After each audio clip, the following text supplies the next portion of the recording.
আমরা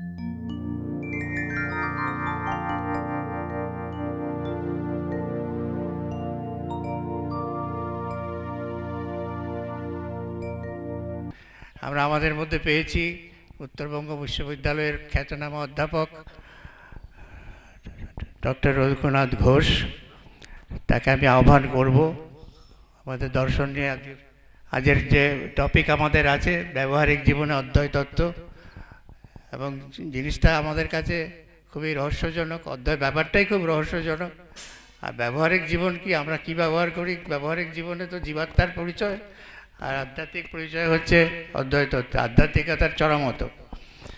তো উনি নিজে দর্শনের লোক বললে ওকে একটু ছোটই করা হয়। তার শিক্ষা দীক্ষা সবই কলকাতা বিশ্ববিদ্যালয় থেকে। উনি 82 সালে ডক্টরেট করেন। তার আগে ওখান থেকেই মাধ্যমিক, উচ্চ মাধ্যমিক, দর্শনশাস্ত্রে BA MA সবই করেছেন। তারপরে পশ্চিমবঙ্গের দুটো কলেজে অধ্যাপনা করেছেন। তারপরে ওখান থেকেই ডক্টরেট করেছেন। নর্থ ইস্টার্ন ইউনিভার্সিটিতেও পড়িয়েছেন। বলতে গেলে অধ্যাপনা করতে গিয়ে এবং গবেষণা করতে গিয়ে এই ফিলসফি, যেটাকে আমরা ইংরেজিতে বলি ফিলসফি, তার অ্যাকচুয়াল মিনিং দর্শন কিনা আমি জানি না। আমাদের দর্শন যেটা দর্শনশাস্ত্র, আমার যা মনে হয়, আমি অবশ্য দর্শনশাস্ত্রকে বিশেষ বুঝি না, আমার মনে হয় নিজেকে দর্শন করার যে শাস্ত্র সেটাই হচ্ছে দর্শনশাস্ত্র। এবং উনি সেটা নিয়েই তার যে ব্যুৎপত্তি, সেই ব্যুৎপত্তিতে উনি বিশ্ব জয় করে এসেছেন। পৃথিবীর হেন দেশ নেই যেখানে উনি যাননি। তার বিদ্যাবত্তা পরিচয় সবাই পেয়েছে। মানে ইউরোপ, আমেরিকা, দক্ষিণ পূর্ব এশিয়া সর্বত্রই উনি গিয়েছেন, এবং তার গবেষণা 20-25 জন তার কাছে PhD করেছে। কত রিসার্চ পাবলিকেশন, তার বড় ইয়ত্তা নেই। তার পরিচয় আমরা আগেরবারেও দিয়েছি, এবার নতুন করে আর দেওয়ার কিছু নেই। কাজে আপনারা সবাই ওর বক্তৃতা শুনবেন এবং দর্শনশাস্ত্র সম্বন্ধে শুনবেন। এবারে আমি একটু টপিকটা নিয়ে বলি, ব্যবহারিক জীবন আর অধ্যয় তত্ত্ব। এইটা আমাদের খুব ফেভারিট টপিক, বাবা ঠাকুরের খুব অন্তরঙ্গ টপিক, যেটা অধ্যয় তত্ত্ব। অধ্যয় তত্ত্ব মানে, আরে অধ্যয় তত্ত্বকে দর্শনশাস্ত্রে আমি জানি না, উনি আমাকে সাপোর্ট করবেন কি না, 3টি সত্তাকে বলা হয়েছে। একটি হচ্ছে প্রাতিভাসিক, একটি ব্যবহারিক, আর একটা হচ্ছে আধ্যাত্মিক। প্রাতিভাসিকটা হচ্ছে পুরো স্বপ্ন, কল্পনা, এইসব নিয়ে পুরোটাই মিথ্যা। তারপরে ব্যবহারিক, যেটা আমাদের এই ব্যষ্টিক জীবনের যেটা, সেটাকেই বলা হয় ব্যবহারিক। এই ব্যবহারিকটাও কল্পনা বলবো না, এটাকে মায়া বলা হয়, মায়ামোহ। তারপরে আসছে আধ্যাত্মিক, এবং আধ্যাত্মিকটা এটা তো আমাদের ধরাছোঁয়ার বাইরে, এটা ব্যক্তিগত ব্যাপার। যদিও ব্যক্তিগত, আমরা সবাই দর্শনশাস্ত্র থেকে তার শাস্ত্রটা জানি। বাবা ঠাকুর এটাও বলেছেন যে শাস্ত্র পড়ে কিছু জানা যায় না, যেটা করতে হয়। এবং এই যে দল বেঁধে আমরা ধ্যান করব, তপস্যা করব, ভগবত দর্শন করব, ওই জিনিস হয় না, এটা ব্যক্তিগত ব্যাপার। যাই হোক, অধ্যয় তত্ত্বের অনুভূতি, যারা কবি, আমরা কবি বলতে আজকাল বলা, যারা পদ্য লেখে তাদেরকে কবি বলি। আমাদের শাস্ত্রে কবি বলা হতো যাদের দিগদর্শন ছিল, যাদের সত্যিকারের দর্শন হতো, তারাই ছিল কবি। আমাদের আগের জেনারেশনের কবিদের কিছু কথা আমি এখানে বলবো। যেমন কামিনী রায় বলে একজন কবি ছিলেন, যারা ছোটোবেলায় পড়েছেন অনেকেই। আপনার এলে বিব্রত রহিতে আসে নাই কেহ অবনি পড়ে, সকলের তোরে সকলে আমরা, প্রত্যেকে আমরা পরের তোরে। এই কথাটার মানে কি? এই কথাটা হচ্ছে সবাইকে নিয়ে থাকা। সবাইকে নিয়ে এমনি থাকবে কি করে? সবার মধ্যে নিজেকে প্রতিষ্ঠা করতে পারলে তবেই থাকবে। এবং এই প্রতিষ্ঠা করতে পারাটাই হচ্ছে অধ্যয় তত্ত্বের প্রথম তত্ত্ব। রবীন্দ্রনাথের কথা বাদেই দিলাম, তিনি তো তার গীতাঞ্জলির মেইন সূত্রটাই ছিল এই অধ্যয় তত্ত্বের কথা। কিন্তু তিনি অন্যভাবে প্রকাশ করেছেন। সাহিত্যে প্রকাশ করা আর শাস্ত্রে প্রকাশ করা আর ভিতরে মনোভূতিতে প্রকাশ করা, এর মধ্যে অনেক পার্থক্য রয়েছে। যাই হোক, কিন্তু আসল কথাটা আমরা বাবা ঠাকুরের কাছে পেয়েছি, সেটা হচ্ছে কি মেনে মানিয়ে চলা। আমরা যদি মেনে মানিয়ে চলতে পারি, তার মানে আমার মধ্যে, আমি ধরো সুবীর সঙ্গে আমার মতদ্বৈততা অনেক কিছুর মধ্যে আছে, কিন্তু আমি যদি সুবীরের সঙ্গে মেনে মানিয়ে চলতে পারি, তাহলে সুবীরের আমার মধ্যে কোনো পার্থক্য থাকছে না। তখনই অদ্বৈতবাদটা একটা প্রথম স্তরে আমরা পৌঁছে যাচ্ছি। ফাইনাল স্তরে কী হবে না হবে সেটা তো আমরা বলতে পারবো না, আমাদের সেই সহানুভূতি না এলে সেই জিনিসটা আসবে না। আমি ভূমিকা করতে গেলে আরও বেশি ভূমিকা করে লাভ নেই। আমি এখানে ওনাকে আর বলবো একটু আপনি এখানে আসুন, বসুন, তাকে একটু আমি বরণ করে নিই, তারপরে আমরা শুরু করব আমাদের অনুষ্ঠান। অধ্যাপক রঘুনাথ ঘোষ, আমরা সাধারণত ফুলের স্তবক, ফুল তোরা এইসব দিয়ে বরণ করি, কিন্তু আমরা একটু অন্যভাবে বরণ করতে চাইছি। আমি সুবীরকে বলবো ওনাকে এইটা একটু সামান্য উপহার দিয়ে ওকে বরণ করে নিতে। ধন্যবাদ। আমি নিজেকে অত্যন্ত ভাগ্যবান মনে করছি যে জীবনে অন্তত দুবার এখানে আসতে পারলাম। এটা আমার কাছে একটা তীর্থভূমি। ওখানে লেখা আছে নানান অবতারদের কথা। দাপর কলি পেরিয়ে দক্ষিণেশ্বরে আসতে হয়েছিল ভগবানকে, নবদ্বীপে আসতে হয়েছিলেন to fill up the gap. এবং এটাও একটা জায়গা, তিনি এসেছিলেন to fill up the gap. কাজেই সেই জায়গায় আমি আসতে পেরেছি, যদিও নিমিত্ত মাত্র অভিজিৎ ছোট আমার থেকে বয়সে, কাজেই তাকে নাম ধরেই আমি বলি। এবং তিনি ইনস্ট্রুমেন্টাল হিসেবে কাজ করেছেন এখানে আনার। তা আমি তো বহু বড় বড় জায়গায় বলেছি, শুনেছি, কিন্তু এখানে আসার একটা যে আস্বাদ, সেই আস্বাদটা কিন্তু অন্যরকম, আধ্যাত্মিক। ওই ব্যবহারিক প্রাতিভাসিক কোনোটাই নয়, একেবারে আধ্যাত্মিক। তো সেই কারণে আমি যখনই শুনলাম উনি অনেক আগে আমায় বলেছেন এখানে আসতে হবে, আমি সমস্ত প্রোগ্রাম করিনি, কোনো যেগুলো ছিল বন্ধ করে এখানে এসেছি আপনাদের সঙ্গে আমার একাত্মতা হওয়ার জন্য, ভগবানের সঙ্গে, বাবা ঠাকুরের সঙ্গে, এই গ্রামের সঙ্গে, আপনাদের সকলের সঙ্গে একাত্মতা হওয়াটাও অদ্বৈত তত্ত্ব, অদ্বৈত তত্ত্ব। তা আজকে যেগুলো বলবো শাস্ত্রের কথা, আমাদের দৈনন্দিন জীবনের কথা তুলে তুলে বলার চেষ্টা করব, যে অদ্বৈত তত্ত্বটা আমাদের জীবনে কিভাবে কাজ করে। দাদা প্রথমেই বললেন কবির কথা, সেটাও আসবো আমি। একটু আগে বললেন যে আমাদের মধ্যে বিভেদ আছে 100 বার, নানা ভাষা, নানা মত, নানা পরিধান, বিবিধের মাঝে দেখো মিলন মহান। এই যে বিবিধতা, বৈবিধ্য যাকে বলে, মতান্তর আসতে মনান্তর আছে, কিন্তু তা সত্ত্বেও এই যে আমরা অ্যাডজাস্টেবিলিটি, প্রত্যেকের সঙ্গে প্রত্যেকের মিলিয়ে নেওয়া, এখানেই তো একটা যোগসূত্র। এই সূত্র শব্দটা কিন্তু সুতো থেকে এসেছে, এবং সুতো শব্দটা আমাদের অদ্বৈত তত্ত্বে ব্যবহার করা হয়েছে অনেক জায়গায়। ব্রহ্মসূত্র তো আছেই। যে কথাটা বলছিলাম সূত্র, সূত্র মানে সুতো, থ্রেড। আমরা বলি thread of bond, bond of thread, যাই বলি না কেন। তো ব্রহ্মসূত্র হচ্ছে সূত্র, একটা সুতো। একটা সুতোতে যেমন আমরা অনেকগুলো ফুলকে গেঁথে রাখতে পারি, সেই ফুল এক জাতীয় হতে পারে, বিজাতীয় হতে পারে, নানা জাতীয় হতে পারে। তাদেরকে আমরা একটা সুতোর মাধ্যমে গেঁথে রাখি। ঠিক তেমনি সমাজে যখন আমরা থাকি তখন কিন্তু বিভেদ আছে। ওই যে বললাম নানা ভাষা আছে আমাদের মধ্যে, এক একটা ভাষার আবার অনেক রকম ডায়ালেক্ট আছে, নানা ভাষা, নানা মত, নানা পরিধান, প্রচ্ছদ সব আছে, কিন্তু সব কিছুর মধ্যে যেন একটা অলিখিত মিল, সেই মিলটাই হচ্ছে অদ্বৈত। যেমন ফুলগুলো বিচিত্র বর্ণের ফুল, বিচিত্র গন্ধের ফুল, বিচিত্র শেপ সাইজের ফুল, কিন্তু তাকে একত্রিত করে রেখেছে একটি সুতো। সেই সুতোই হচ্ছে আমাদের এখানে সূত্র বলে উল্লিখিত। শঙ্করাচার্য বলছেন অথাত ব্রহ্ম জিজ্ঞাসা।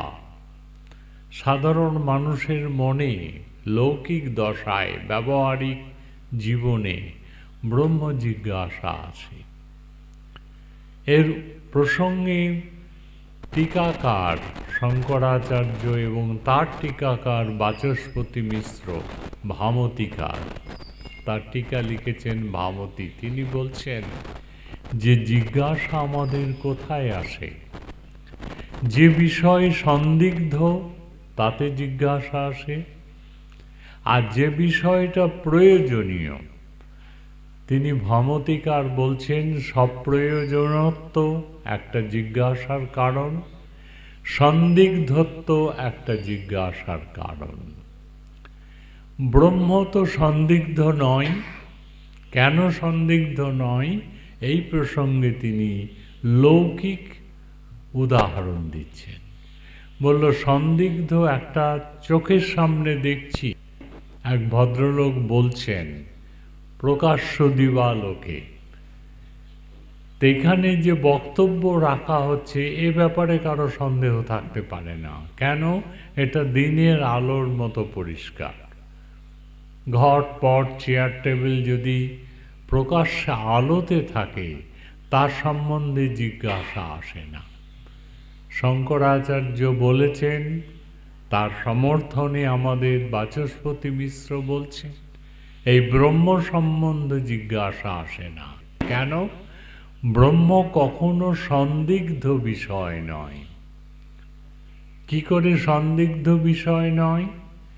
দৈনন্দিন জীবনের উদাহরণ থেকে তিনি বলছেন যে দেখো, শরীরটা ব্রহ্ম নয়, এটা পরিষ্কার। আমরা দেখতে পাচ্ছি আমাদের যে শরীর, সেই শরীরটা কিন্তু ব্রহ্ম নয়, অর্থাৎ আত্মা নয়। শরীর এবং আত্মা আলাদা।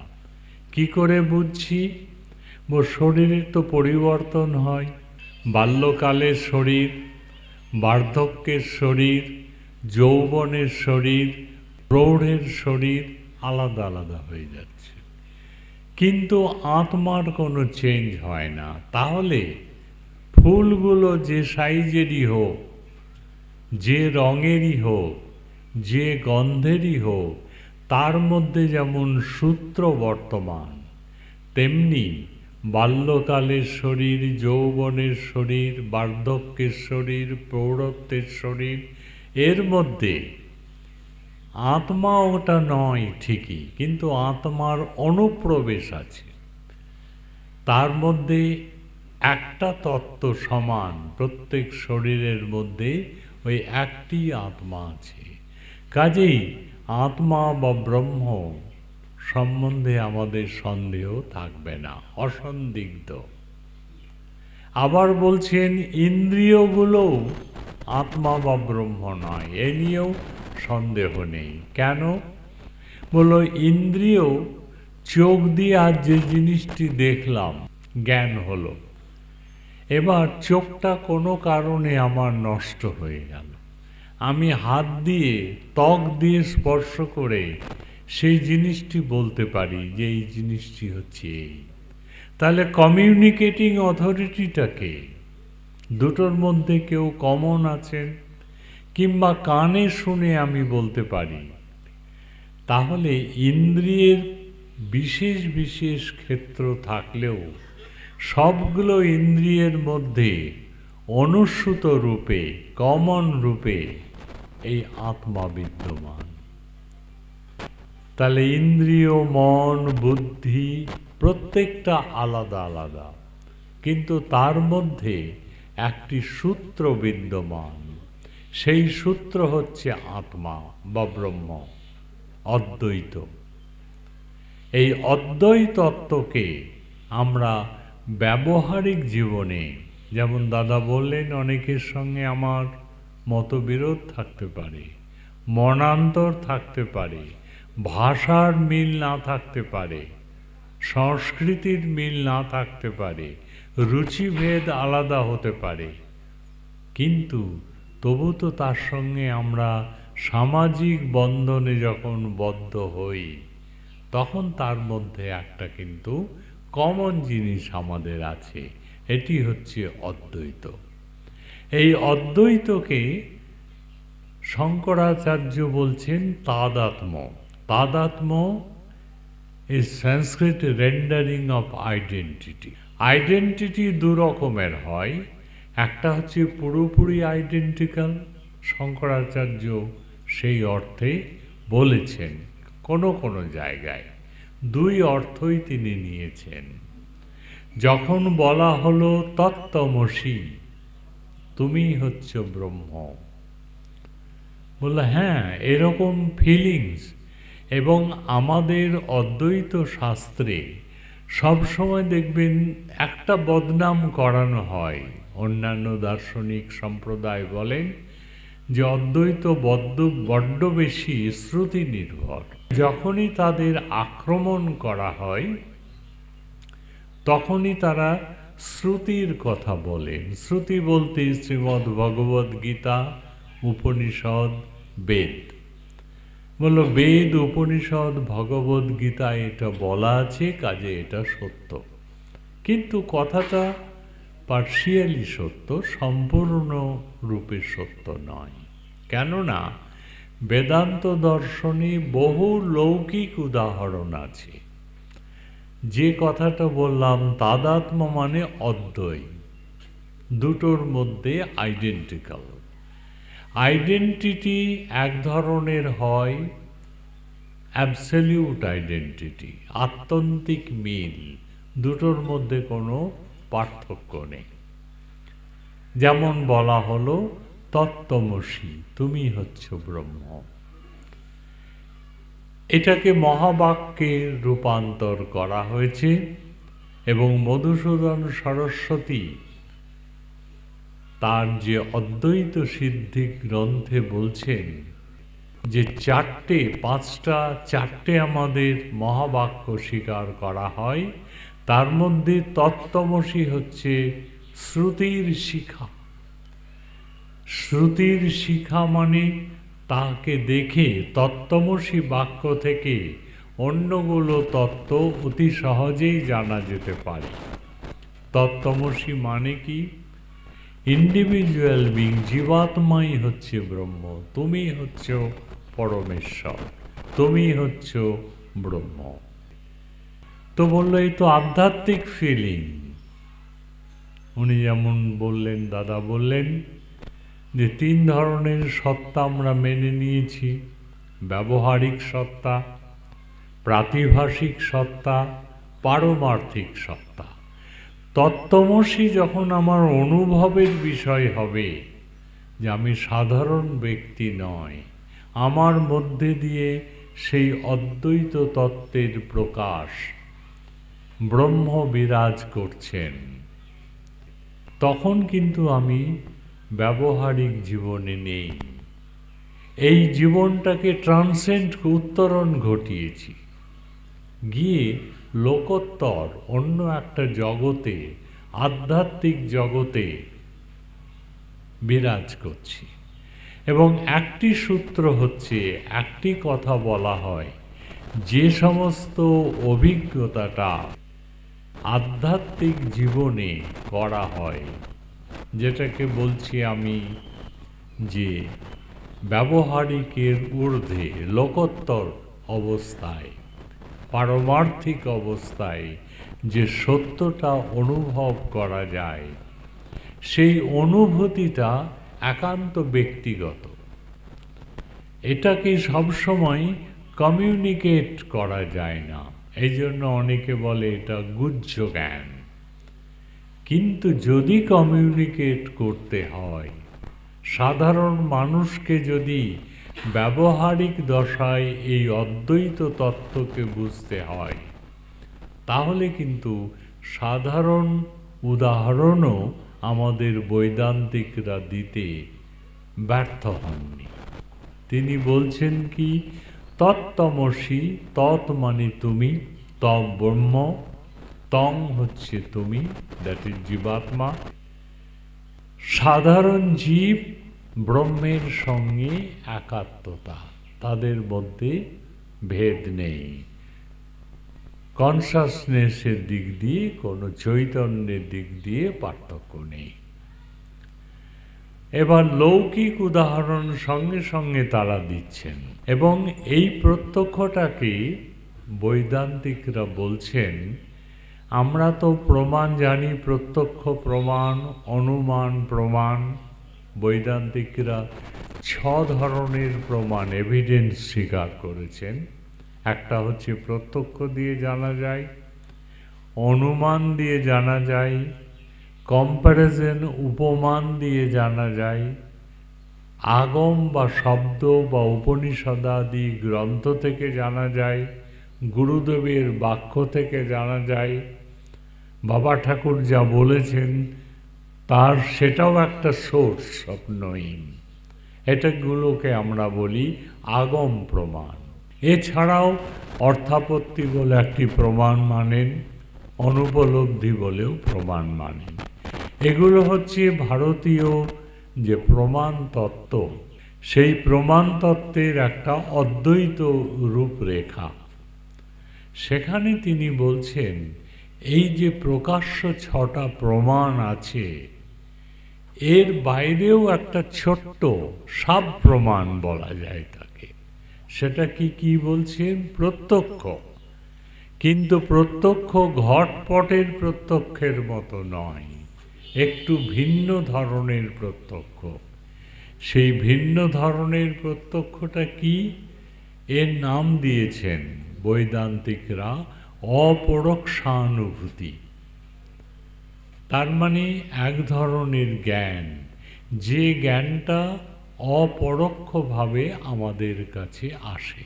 আমি মানুষ, আমি সীমিত, আমার মধ্যে সীমাবদ্ধতা আছে, এই জ্ঞানটা যেমন আছে, সেই সঙ্গে সঙ্গে যখনই উপনিষদের মহাবাক্য বলা হলো তত্ত্বমসি, সঙ্গে সঙ্গে আমার রিয়ালাইজেশন হলো, উপলব্ধি হলো। এই উপলব্ধি কি? আমি সাধারণ ব্যক্তি নয়, আমি হচ্ছি এক পরমাত্মার সঙ্গে এক।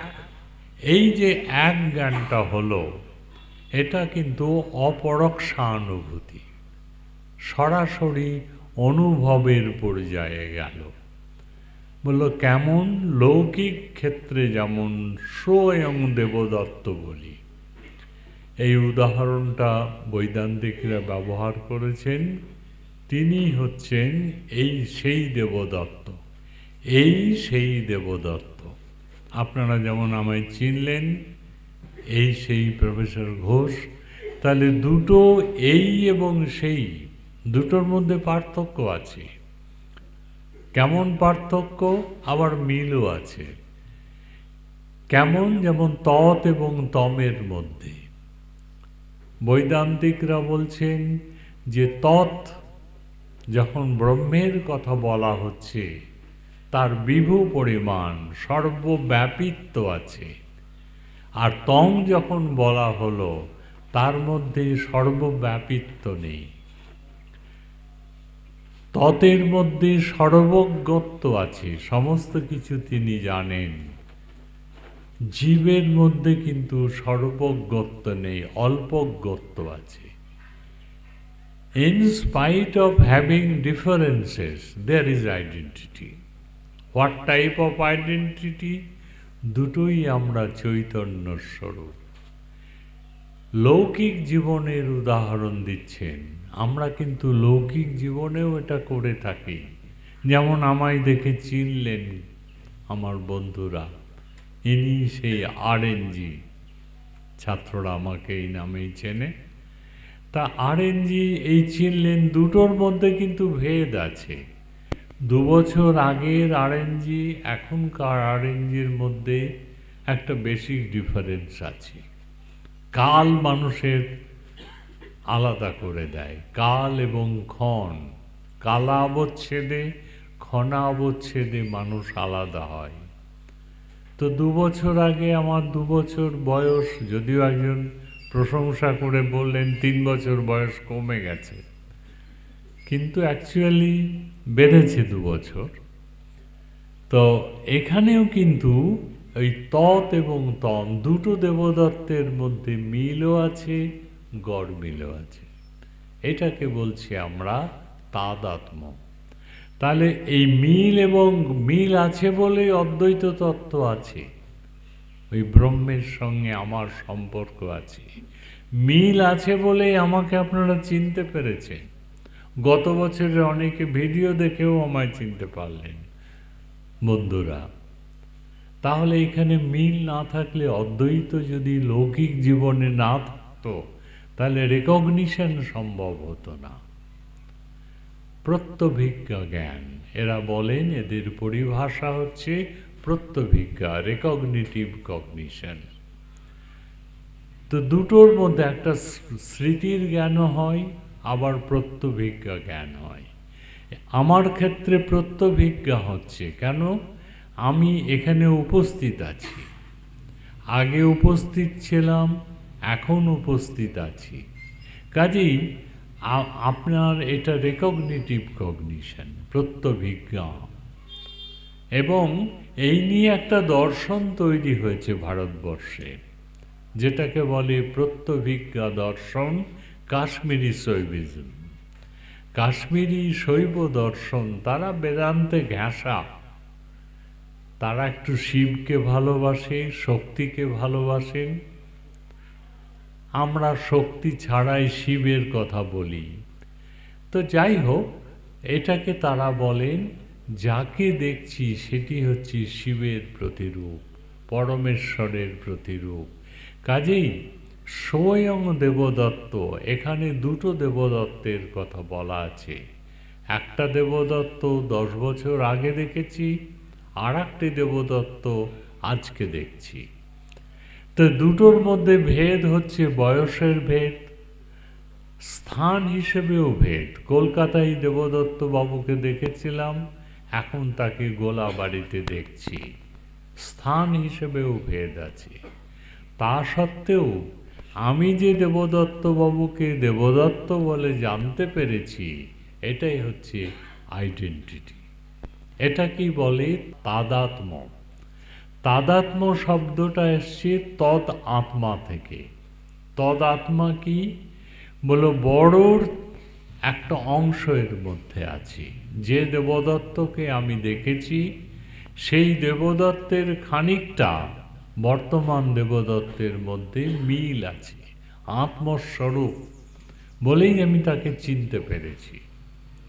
তো তদাত্মা অর্থাৎ বড় যে ব্রহ্ম, তার অংশ প্রত্যেকটা মানুষের মধ্যে আছে বলেই ব্রহ্মের সঙ্গে মানুষের তাদাত্ম্য আছে। তাদাত্ম্য ইন দ্য সেন্স যে তার সঙ্গে আমার মিল আছে। মিল যদি থাকে, অদ্বৈত না হলে মিল হয় না, কোথাও না কোথাও তার সঙ্গে আমার আইডেন্টিটি আছে। এটা হচ্ছে লৌকিক জীবনের কথা। আর পারমার্থিক জীবনের তত্ত্বমসি আর একটা লৌকিক কথা বলে যে অপরোক্ষ সহানুভূতি কি জিনিস, হঠাৎ রিয়ালাইজেশন কি জিনিস। বললো, আমরা অনেক কিছু জানি দৈনন্দিন জীবনে, কিন্তু রিয়ালাইজ করি না। এটা আবার কি জিনিস? আমি জানি অথচ রিয়ালাইজ করি না। বললো, এটাও আছে। বেদান্ত বলে যে সত্যস্য মুখং নিহিতং দিহা গুহায়াম।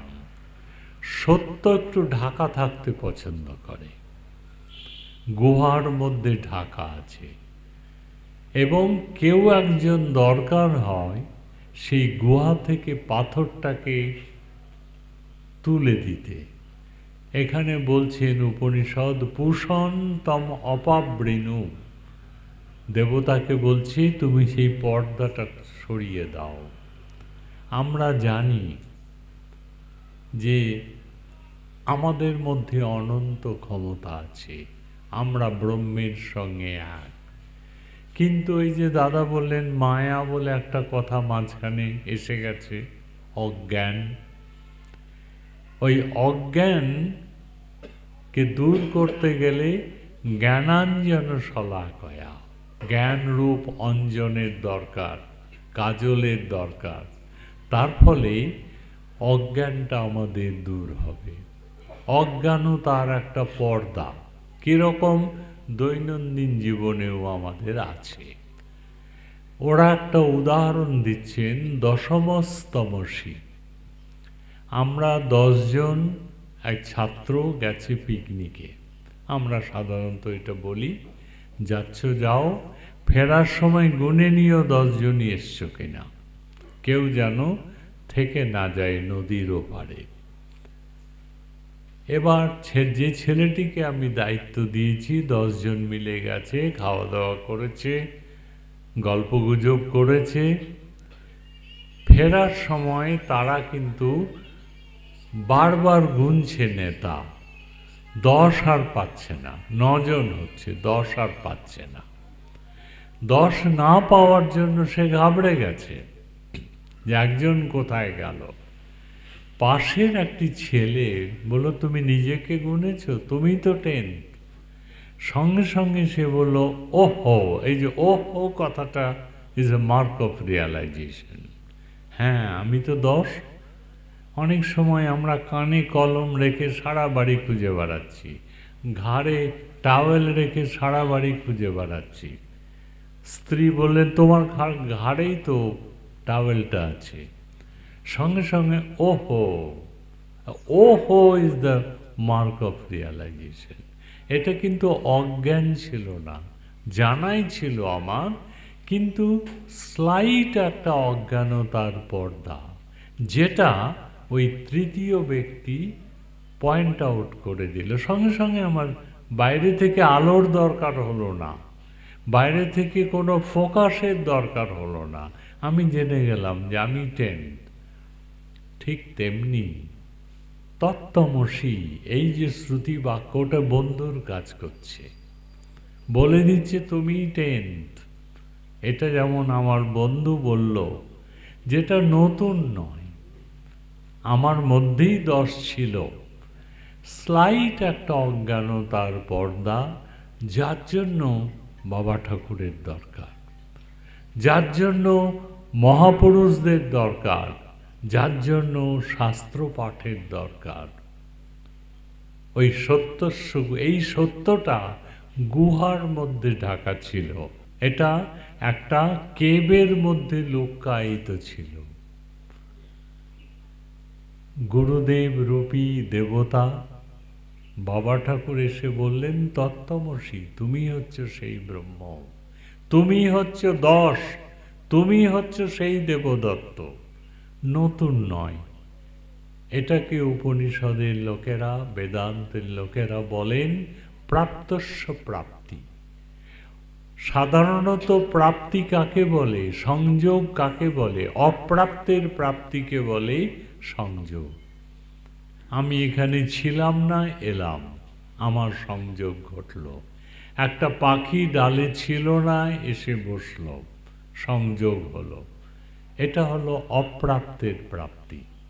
কিন্তু বেদান্তের যে মুক্তি, রিয়ালাইজেশন, সানুভব, এটা হচ্ছে প্রাপ্তের প্রাপ্তি, নট অপ্রাপ্তের প্রাপ্তি। এই জন্য এখানে তাদাত্ম্য আছে, দুটোর মধ্যে মিল আছে। এই মিলটাই অদ্বৈত তত্ত্ব। কেউ বিচ্ছিন্ন নয়, সকলের মধ্যে শতবিচ্ছিন্নতার মধ্যে একটা আন্ডারলাইন মিল, একত্ব সেটি আছে। সেই জন্য তাদাত্ম্য, দু ধরনের তাদাত্ম্যের কথা বলা হচ্ছে। একটা কথা সিনোনিমাস, যেগুলো, ঘট হচ্ছে কলস, বলবে দুটো তো আইডেন্টিক্যাল। হ্যাঁ, দুটো আইডেন্টিক্যাল, এর মধ্যে কোনো পার্থক্য নেই। আবার তত্ত্বমসি, তুমি ব্রহ্ম, এটাও আইডেন্টিক্যাল, এটার মধ্যে পার্শিয়াল মিল। এরা বলে ভাগ ত্যাগ লক্ষণা আছে এর মধ্যে, কিছুটা পরিত্যাগ করলাম, কিছুটা গ্রহণ করলাম। তাদাত্ম্য তো তাই। যখন আমরা সাহিত্যে বলি মুখচন্দ্র, সাহিত্যিকরা বলেন মুখচন্দ্র, মুখটা চাঁদের মতো। তখন কিন্তু আমরা বলি না চাঁদটা এবং মুখটা সর্বাঙ্গে মিল আছে, বলি না। কেননা ওই রকম গোল একটা মুখ যদি হয় পূর্ণিমা চাঁদের মতো, তাহলে যে সবসময় বিউটিফুল হবে এমন কোনো কথা নেই। সেই চাঁদের কলঙ্ক যদি মুখে থাকে, সেটা যে সুন্দর হবে এমন কোনো মানে নেই। তাই নৈয়ায়িকরা বলছেন এর মধ্যে ভেদও আছে, অভেদও আছে। ভেদটা কোনটা? গোলাকারত্ব এখানে আমি নিচ্ছি না। ভেদটা কোনটা? এখানে সেই কলঙ্কগুলো মুখে আছে নিচ্ছি না। নিচ্ছি কোনটা? লাবণ্যাংশে মিল আছে। চাঁদের পূর্ণিমা, চাঁদের যে লাবণ্য আজকে দেখতে পাবেন, ওয়েদারও ভালো আছে, আজকে চাঁদের যে লাবণ্যের সঙ্গে মুখের লাবণ্যের তুলনা করা হলো, এইটাই তাদাত্ম্য। সর্বাংশে মিল তাদাত্ম্য নয়। এই জিনিস তো আমরা আমাদের সমাজের মধ্যেও দেখতে পাচ্ছি। এবং এই শব্দটিকে, তত্ত্বমসি, এই মহাবাক্যটিকে গ্রহণ করেছেন অনেক মহাপুরুষ। বিবেকানন্দও ব্যবহার করেছেন। তিনি বলছেন এই কথাটির সঙ্গে সঙ্গে আমাদের শব্দজন্য প্রত্যক্ষ হচ্ছে, আগমজন্য প্রত্যক্ষ হচ্ছে, এবং এই প্রত্যক্ষ হচ্ছে ডাইরেক্ট কারেন্ট, অপরোক্ষানুভূতি। বাবা ঠাকুর সানুভব, অনুভব, ভায়া মিডিয়া নয়, কেবল তারা দিগদর্শন করিয়ে দিলেন, পাথরটা তুলে দিলেন, আমি নিজেকে নিজে চিনতে পারলাম। তো এটা কেমন? বিবেকানন্দ একটা মেটাফর দিয়েছেন। মেটাফরটা কি বলল? যদি 100টা ভেড়ার বাচ্চার মধ্যে একটা সিংহের বাচ্চা থাকে এবং সুদীর্ঘকাল থাকে, একটা সময়ে সেই সিংহের বাচ্চাও নিজেকে ভেড়া ভাবতে আরম্ভ করে। যদি কেউ তাদের মধ্যে একজন এসে বলে যে দেখো তুমি আমাদের মতো নও, তুমি আলাদা, তুমি সিংহের বাচ্চা, তোমার মধ্যে যে শৌর্য, বীর্য, ক্ষমতা আমাদের মধ্যে নেই, জলের প্রতিকৃতিতে দেখো নিজের মুখটা, আমাদের দেখো। যে মুহূর্তে সিংহের বাচ্চা নিজের মুখটি দেখল, সঙ্গে সঙ্গে তার রিয়ালাইজেশন হলো যে আমি ওদের মতো নয়। ঠিক তেমনি মানুষের যখন তাকে পয়েন্ট আউট করা হয়, তখনই সে বুঝতে পারে আমি অর্ডিনারি নই, আমি সামথিং ডিফারেন্ট, আমি ওই অদ্বৈতের সঙ্গে কানেক্টেড। এই যে অদ্বৈতের সঙ্গে একাত্মতা, এটাও কিন্তু যখন বলা হয়, যখন নচিকেতা, একজন ইয়াং ম্যান, তিনি প্রশ্ন করলেন যে আমাকে বর দাও, যম হচ্ছেন গুরু। কেন যমকে গুরু বলা হয়েছে এ নিয়ে ইন্টারপ্রিটেশন আছে। He is the god of death, এবং আমাদের ডেথকে অনেক শাস্ত্রে ডেথকে, মৃত্যুকে গুরু বলে মানা হয়েছে। মৃত্যু আমাদের অনেক শিক্ষা দেয়। স্বজন হারালে আমরা শ্মশানে যাই, এবং শ্মশান হচ্ছে বৈরাগ্যের, চট করে বৈরাগ্যের লেভেলটাকে কমিয়ে দেয়, বাড়িয়ে দেয়, আর বাসনার লেভেলটাকে কমিয়ে দেয়। এই জন্য অনেক শাক্তপীঠ, বেশিরভাগই কিন্তু শ্মশান। মানুষের চট করে বেদান্তে টাইম লাগে, তার দীক্ষা দিয়ে, তাকে শিক্ষা দিয়ে ওই লেভেলটা নামাতে বৈরাগ্য আসতে সময় লাগে। কিন্তু মৃত্যু, আমাদের একটি মাঘ বলে কবি ছিলেন, তিনি কিরাতর্জুনিয়ম বলে একটি কাব্য লিখেছিলেন।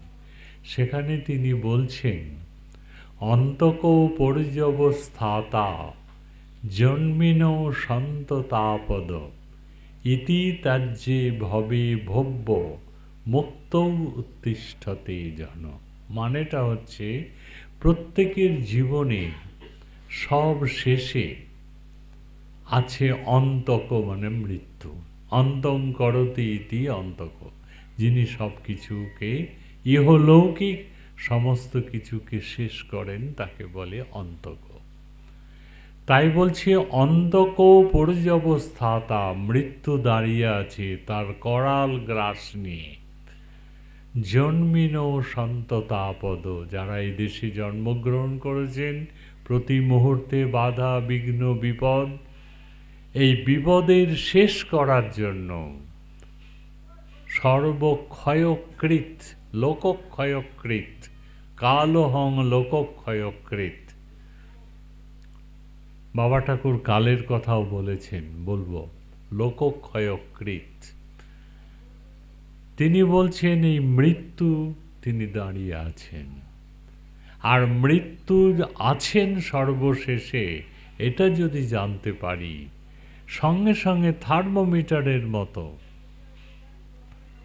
প্যারাসিটামল খাওয়ার সঙ্গে সঙ্গে যেমন জ্বর ছেড়ে যায়, ঠিক তেমনি আমাদের যে মোহ মায়া, জগতের প্রতি যে অনুরাগ, এটার লেভেলটা কমে যায়, বৈরাগ্য চলে আসে। ইতি ত্যাজ্যে ভবে ভব্য মুক্ত উত্তিষ্ঠতে জন। এই কথা ভেবেই সে মুক্তির চেষ্টা করে, ব্রহ্মজ্ঞানের চেষ্টা করে। আর যখন মুক্তি থাকে না, সাধারণ অবস্থায় মৃত্যুর কথা কেউ ভাবে না, ভাবলেও উড়িয়ে দেয় গুলি দিয়ে। যুধিষ্ঠিরকে যখন জিজ্ঞেস করলো যে এই পৃথিবীতে, ওখানেও কিন্তু যক্ষ, তিনি জিজ্ঞেস করছেন পৃথিবীতে সবচেয়ে আশ্চর্য জিনিস কি? তিনি বলছেন, দুটো জিজ্ঞেস করলেন, খবর কি আর পৃথিবীর সবচেয়ে আশ্চর্যজনক কি? খবরের ক্ষেত্রে বলছেন যে কা বার্তা, বার্তার ক্ষেত্রে বলছেন কাল, এই মহাকাল। তিনি করছেন কি, মানুষকে নিয়ে কড়াইয়ের মধ্যে দিয়ে তেল দিয়ে ভাজছেন। কালো পচতি ইতি বার্তা। তা সত্ত্বেও ওই কাল মানুষকে নিয়ে খেলছে এবং মানুষকে নিয়ে কষ্ট দিচ্ছে, দুঃখ দিচ্ছে, সবই কালের খেলা। কাল সৃষ্টিও করে, কাল ধ্বংসও করে।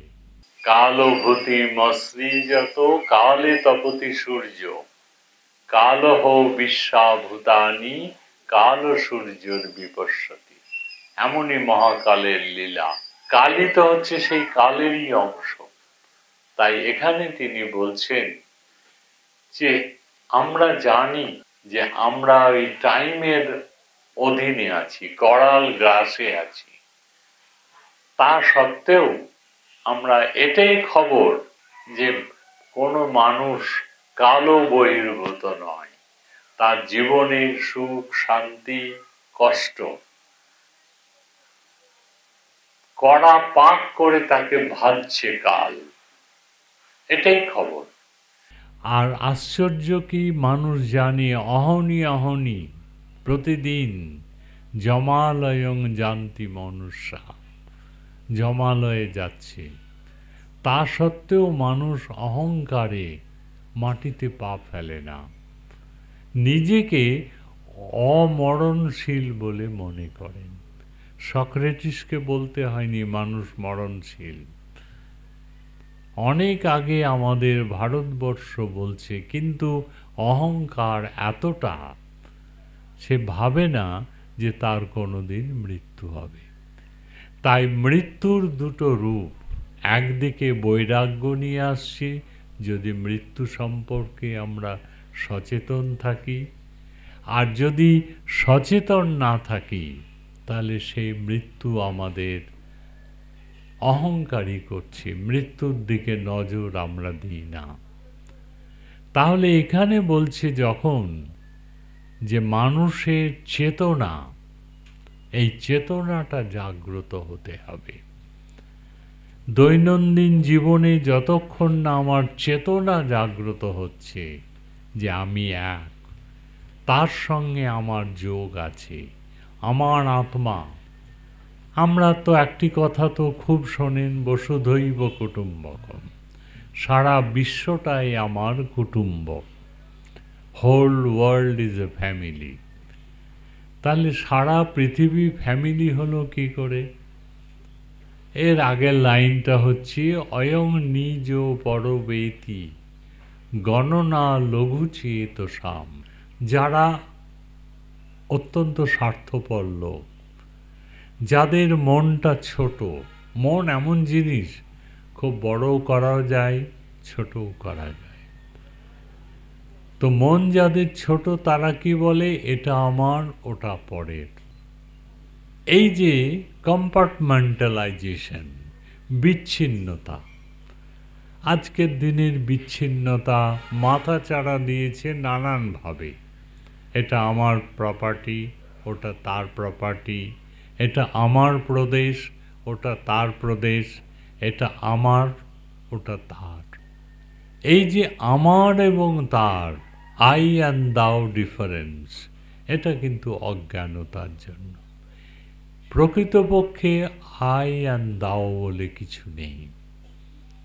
মেটাফর আছে, যত উপরে ওঠা যায়, নিচে থাকলে এটা আমার বাড়ি, ওটা তোমার বাড়ি, ওটা রামবাবুর বাড়ি, শ্যামবাবুর বাড়ি, রামের জমি, শ্যামের জমি, তিস্তা নদী, গঙ্গা নদী, যত উপরে উঠে যাওয়া যায় সব কিন্তু এক হয়ে যায়। ওই ডিমার্কেশনগুলো থাকে না। আমাদের মানুষের জীবনটাও হচ্ছে তাই। কেন ডিমার্কেশন থাকে না? ওই একত্বটা তখন ধরা দেয় আমাদের প্রতি। একত্ব যদি ধরা না দেয়, আমি সবার মধ্যে আছি, এই বোধ বুদ্ধি যদি না থাকে, তাহলে কিন্তু ওই অয়ং নিজ পরবেতি, এটা আমার, ওটা পর। কিন্তু যদি একবার উদার মনস্ক হয়, ব্রহ্মচেতনা আসে, তাহলে আমি দেখব উদার চরিতানাং তু বসুধৈব কুটুম্বকম, সারা বিশ্বটাই আমার পরিবার। এই ভাবধারা আমার কাজ করে। তাহলে একত্ব না হলে সারা বিশ্বকে আমি পরিবার করতে পারি? হ্যাঁ, টেকনোলজিক্যালি এখন সারা বিশ্বই পরিবার। কিন্তু ওই টেকনোলজির মধ্যেও কিন্তু আমাদের বেদান্ত আছে, একত্ব আছে। কীরকম? যেমন বলি, আপনারা তো সকলে জানেন কম্পিউটারে WWW 3টি কথা থাকে। তার মানে হচ্ছে world web network, world wide network, website. World, আর এক wide, and last one website. তার মানে এই যে ইন্টারনেট বা ওয়েবসাইট সারা বিশ্ব জুড়ে আছে, নইলে কমিউনিকেশন হতো না এত তাড়াতাড়ি। বহু আগে রবীন্দ্রনাথ বলেছেন, বিশ্বজোড়া ফাঁদ পাতা। বিশ্ব মানে ওয়ার্ল্ড, জোড়া মিনস ওয়াইড, ফাঁদ পাতা ওয়েবসাইট। তো জার্মানিতে থাকার সময় তখন খুব কস্টলি ছিল টেলিফোন। আমার মেয়ের সঙ্গে আমার ইন্টারনেটে কথা হতো, কম্পিউটারে কথা হতো। শিলিগুড়ি, আমি যে শহরটি ছিলাম ওটা ফ্রান্সের বর্ডার, ফ্রাঙ্কফুর্টের খুব কাছে, সারবুকেন বলে। তো যখন আমি ওকে বলেছি যে তুমি কম্পিউটার দেখো, আমি মেসেজ করছি, চ্যাটিং হতো তার সঙ্গে। যখন আমি লিখলাম 1 পৃষ্ঠা ভালো মন্দ সুখ দুঃখের কথা, আমি যখন ক্লিক করলাম ওটা ইনবক্সে গেল। ইনবক্সে গেল মানে আমি জার্মানি থেকেও দেখতে পাচ্ছি, আমার মেয়ের শিলিগুড়ি থেকে দেখতে পাচ্ছি। তাহলে এটা কি দূরত্ব হলো না কাছে হলো? দুটোই বলা যায়। বসুধৈব কুটুম্বকম, দূর আর থাকলো না, কাছে হয়ে গেল। আবার স্পেশিয়ালি যদি বলি, কয়েক হাজার কিলোমিটারের ডিস্টেন্স, অন্তত 10,000 কিলোমিটারের ডিস্টেন্স। বলল এটা কি শুধু বিজ্ঞান বলেছে বলে, কম্পিউটার সায়েন্সের আবিষ্কার? বলল না, আমাদের বেদান্ত বহু আগে বলেছেন। কি বলেছেন? ঈশোপনিষদে বলা আছে, তদ্দূরে তদ্বন্তিকে। এই আত্মচৈতন্য ব্রহ্ম, তিনি দূরেও আছেন, কাছেও আছেন। আজকে আমাদের কম্পিউটারের লোকেরা যে ক্লেমটি করছেন, সেই ক্লেম কিন্তু আমাদের বহু আগে দৈনন্দিন জীবনে দেখতে পাচ্ছি। এই ক্লেমটা করেছেন বলে আজ বসুধৈব কুটুম্বকম। আমেরিকায় কি হচ্ছে নিমিষের মধ্যে আমি খবর পাচ্ছি। ওয়ার্ল্ড ওয়াইড ওয়েবসাইট, এই ওয়েবসাইট ব্রহ্মরূপী যে আত্মা, তিনি সর্বব্যাপী। সর্বব্যাপী বলেই তার কাছে নেই, দূরে নেই। কেননা যেটা সারা পৃথিবী ছড়িয়ে আছে, কাছে দূরে রিলেটিভ টার্ম। যেটা শিলিগুড়িতে আছে সেটা গোলাবাড়িতে নেই, এটা বলা যেতে পারে, কেননা কাছে দূরে। কিন্তু যে আত্মতত্ত্ব সারা বিশ্ব জুড়ে আছে, সেটা তো দূরেও বটে, কাছেও বটে। দূরে কাছে বটে মানে কি? এগুলো মিনিংলেস ওয়ার্ড, এগুলো হচ্ছে রিলেটিভ টার্মস। ছায়াটা লম্বা না কাছে, এ তো সূর্যের উপর নির্ভর করে। কাজেই দৈনন্দিন জীবনেই যে বেদান্ত, কম্পিউটার সায়েন্সের উদ্বোধন করতে গিয়ে আমি এই কথাগুলো একবার বলেছিলাম আমার বিশ্ববিদ্যালয়ে, যে এটা কিন্তু তোমাদের নয় কিছু, এটা আমাদের বেদান্তই শিখিয়েছে। হ্যাঁ, তোমরা তার থেকে নিয়ে এসে টেকনোলজিতে তার প্রয়োগ করছো, কিন্তু globalisation is not confined only in technology.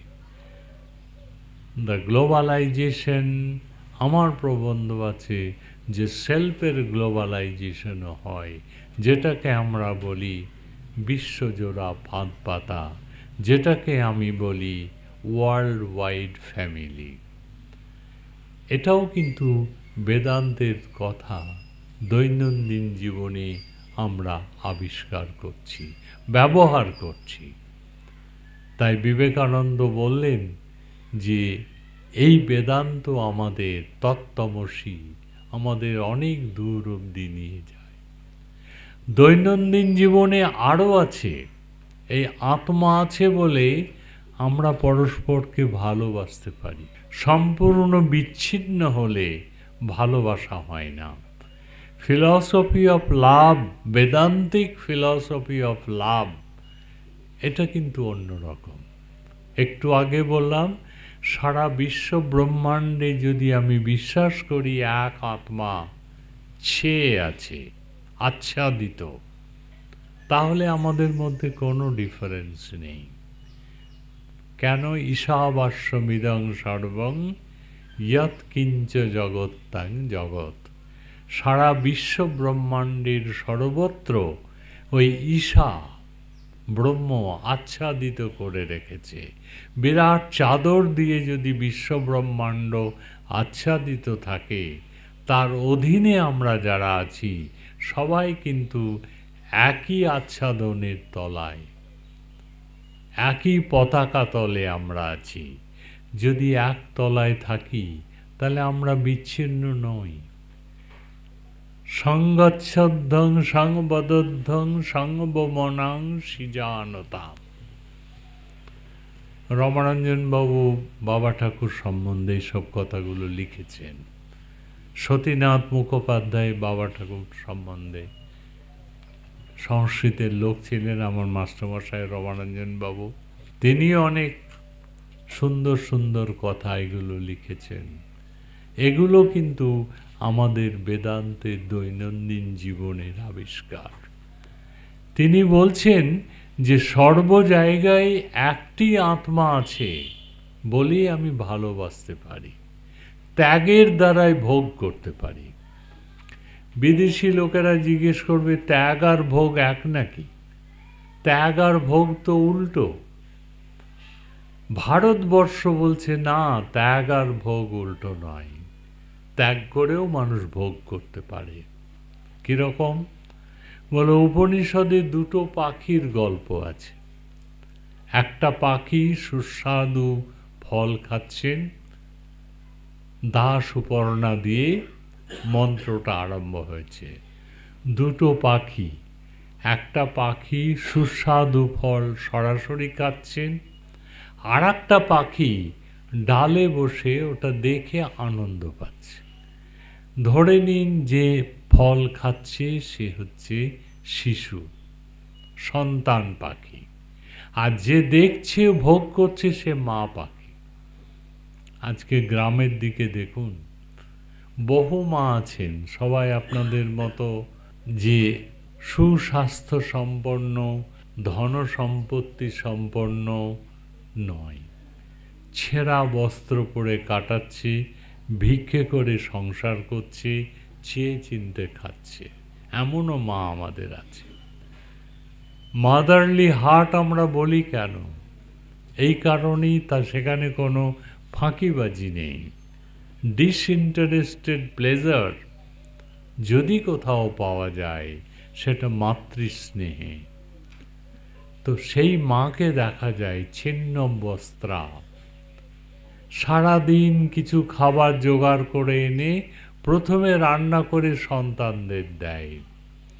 সন্তানরা যখন তৃপ্তি করে খায়, মা কিন্তু অভুক্ত, ছিন্ন বস্ত্রা।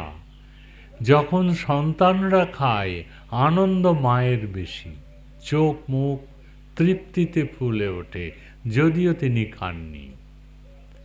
এটা সন্তানরা খাচ্ছে, এটাকে আমরা ইংরেজি পরিভাষায় বলি meta enjoyment, enjoyment over the enjoyment.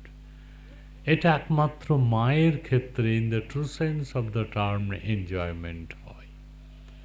কেন? তার পুরো আত্মাটা সন্তানের মধ্যে আছে বলে। নইলে সন্তানকে খেতে দিয়ে মায়ের এত আনন্দ হবে কেন? বলল ওর মধ্যে যে আত্মা, সেই আত্মাটা বিস্তৃত, এক্সটেন্ডেড সেলফ কোথায় আছে? ওই সন্তানের মধ্যে।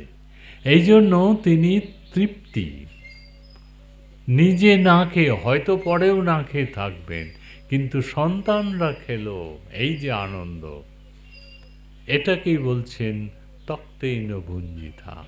তক্তেন ভুঞ্জিতার প্র্যাকটিক্যাল উদাহরণ দেখতে গেলে এগুলো আমরা পাই। আর এই রকম যদি মানসিকতা হয়, প্রত্যেকে ব্রহ্মের অংশ, কাজে আমি ত্যাগের দ্বারাই ভোগ করব, তাহলে কিন্তু সেখানে এক্সপ্লয়টেশন থাকে না।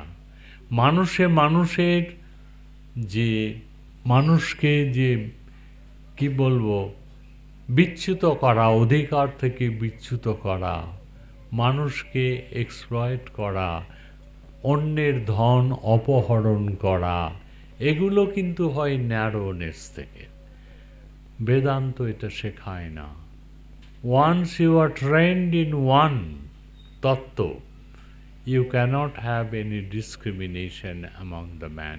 মা গৃধ কস্য সিদ্ধনম, কারো ধন আমরা চাই না, বরং আমার অতিরিক্ত কিছু থাকলে আমাদের শাস্ত্র বলে তুমি ওটা অন্যদের দাও যারা নিডি। বিদেশি লোকেরা বলে তোমরা গরিব নও, ভারতবর্ষ হচ্ছে প্রাচুর্যের দেশ, এখানে কৃষিকাজ, মানুষ, বিচিত্র ধরনের লোক আছে, কিন্তু তোমরা সাফার করো কেন? ধন বৈষম্যর জন্য, বন্টন ব্যবস্থা, কড়িতলা বাড়ি, তার নিচে স্লামস, মাইলের পর মাইল বস্তি। কেন? অতিরিক্তটা তোমরা ডিস্ট্রিবিউট করো না। আমাদের শাস্ত্র বলে hoarding is a kind of offence. গীতায় বলছে যে অপ্রদায় যো ভুঙ্ক্তে স্তেন এবস, যদি আমি খাবারকে পুঞ্জীভূত করে রাখি অন্যকে না দিয়ে, না খেয়ে মারা যাচ্ছে সকলে, তাহলে আমি কিন্তু অপরাধী এবং চোর আমাকে লোকে বলবে এবং আমি দণ্ড পাওয়ার যোগ্য। হ্যাঁ, এসব শাস্ত্র কথা একেবারে যে এখন ইমপ্লিমেন্টেড হচ্ছে না একেবারে তা নয়। সম্প্রতি খবরের কাগজে দেখছিলাম যে একটা দল আছে, একটা ক্লাব, যারা করেন কি রাত্রি 12টার পরে বেরোন চৌরঙ্গি অঞ্চল অন্যান্য জায়গায়, যে সমস্ত রেস্টুরেন্টে পরিত্যক্ত খাবার বিক্রি হয়নি, ফেলে দেবে, সেগুলো নিয়ে আসে, নিয়ে এসে ওই ফুটপাথের লোকদের খাওয়ায়। শুভ বুদ্ধি মানুষের একেবারে নেই তা নয়, এখনো বন্যা হলে, ভূমিকম্প হলে মানুষ মানুষের জন্য প্রাণ দেয়, এখনো রক্তদান এখানেও হবে, আমার ছাত্ররা দেয়। কাজে মানুষের শুভ বুদ্ধি নেই তা নয়, কিন্তু প্রপার গাইডেন্স, এই যে লোককে বোঝানো যে তোমার সঙ্গে তার কোনো পার্থক্য নেই। আমরা যে বিভেদ করি এটা তো আর্টিফিশিয়াল বিভেদ, হিন্দু মুসলিম জৈন খ্রিস্টান। কালকে যদি আমার রক্তের দরকার হয় আমি রক্ত নেব, যখন রক্ত নিয়ে বাঁচব তখন কি আমি বিচার করব রক্তটা হিন্দু দিয়েছে না মুসলিম দিয়েছে না জৈন দিয়েছে? ওইখানে কিন্তু অদ্বৈত। ব্যবহারিক জীবনের দ্বৈত বুদ্ধি থাকলে চলবে না। তাই মা সন্তানের মধ্যে নিজে আছেন, ওই খাবারটা তার ভোগ এটা মনে করছেন বলেই তো তক্তেন ভুঞ্জিতা। এটাই কিন্তু রিয়ালিটি। আপনি আপনার সন্তানকে ভালোবাসেন কেন? আপনার আত্মা ওখানে আছে বলে। নতু পুত্র কাময় পতিপ্রিয় ভবতি, আত্মনস্থ কাময় পতিপ্রিয় ভবতি। সাধারণ মায়েদের মধ্যে দেখা যায়, এটা কোনো অতি জাগতিক বিষয় বলছি না, ব্যবহারিক বিষয়। একটি ছেলের একটু নিন্দে করুন, মায়ের রেগে যায়। দার্জিলিং মেলে যাচ্ছি, কতগুলো বাচ্চা তারও স্বরে চিৎকার করছে, মায়েরা গল্প করছেন বসে, তা ঘুমের ডিস্টার্ব হচ্ছে, 12টা হয়ে গেছে, সবগুলো মারওয়াড়ির ছোট ছোট বাচ্চাগুলো। আমি বললাম बहन जी आप बताइए इनको, हमारा तो नींद टूट जाता है। से नाम के वास्ते बोलो बेटा चिल्लाओ मत, अंकल को प्रॉब्लम होता है, দিয়ে আবার গল্প করতে আরম্ভ করলেন। তো এগুলো কেন বলল যে এই যে কথাগুলো আমরা বললাম যে এগুলো আমাদের শিক্ষা। তার মা কিন্তু অফেন্ডেড হলো, আমি যে কথাটা বললাম কেন, সন্তানের সঙ্গে সে একাত্মতা। তাহলে পুত্র কাময় পুত্র প্রিয় ভবতি নয়, তার আত্মাটা ওখানে আছে বলে।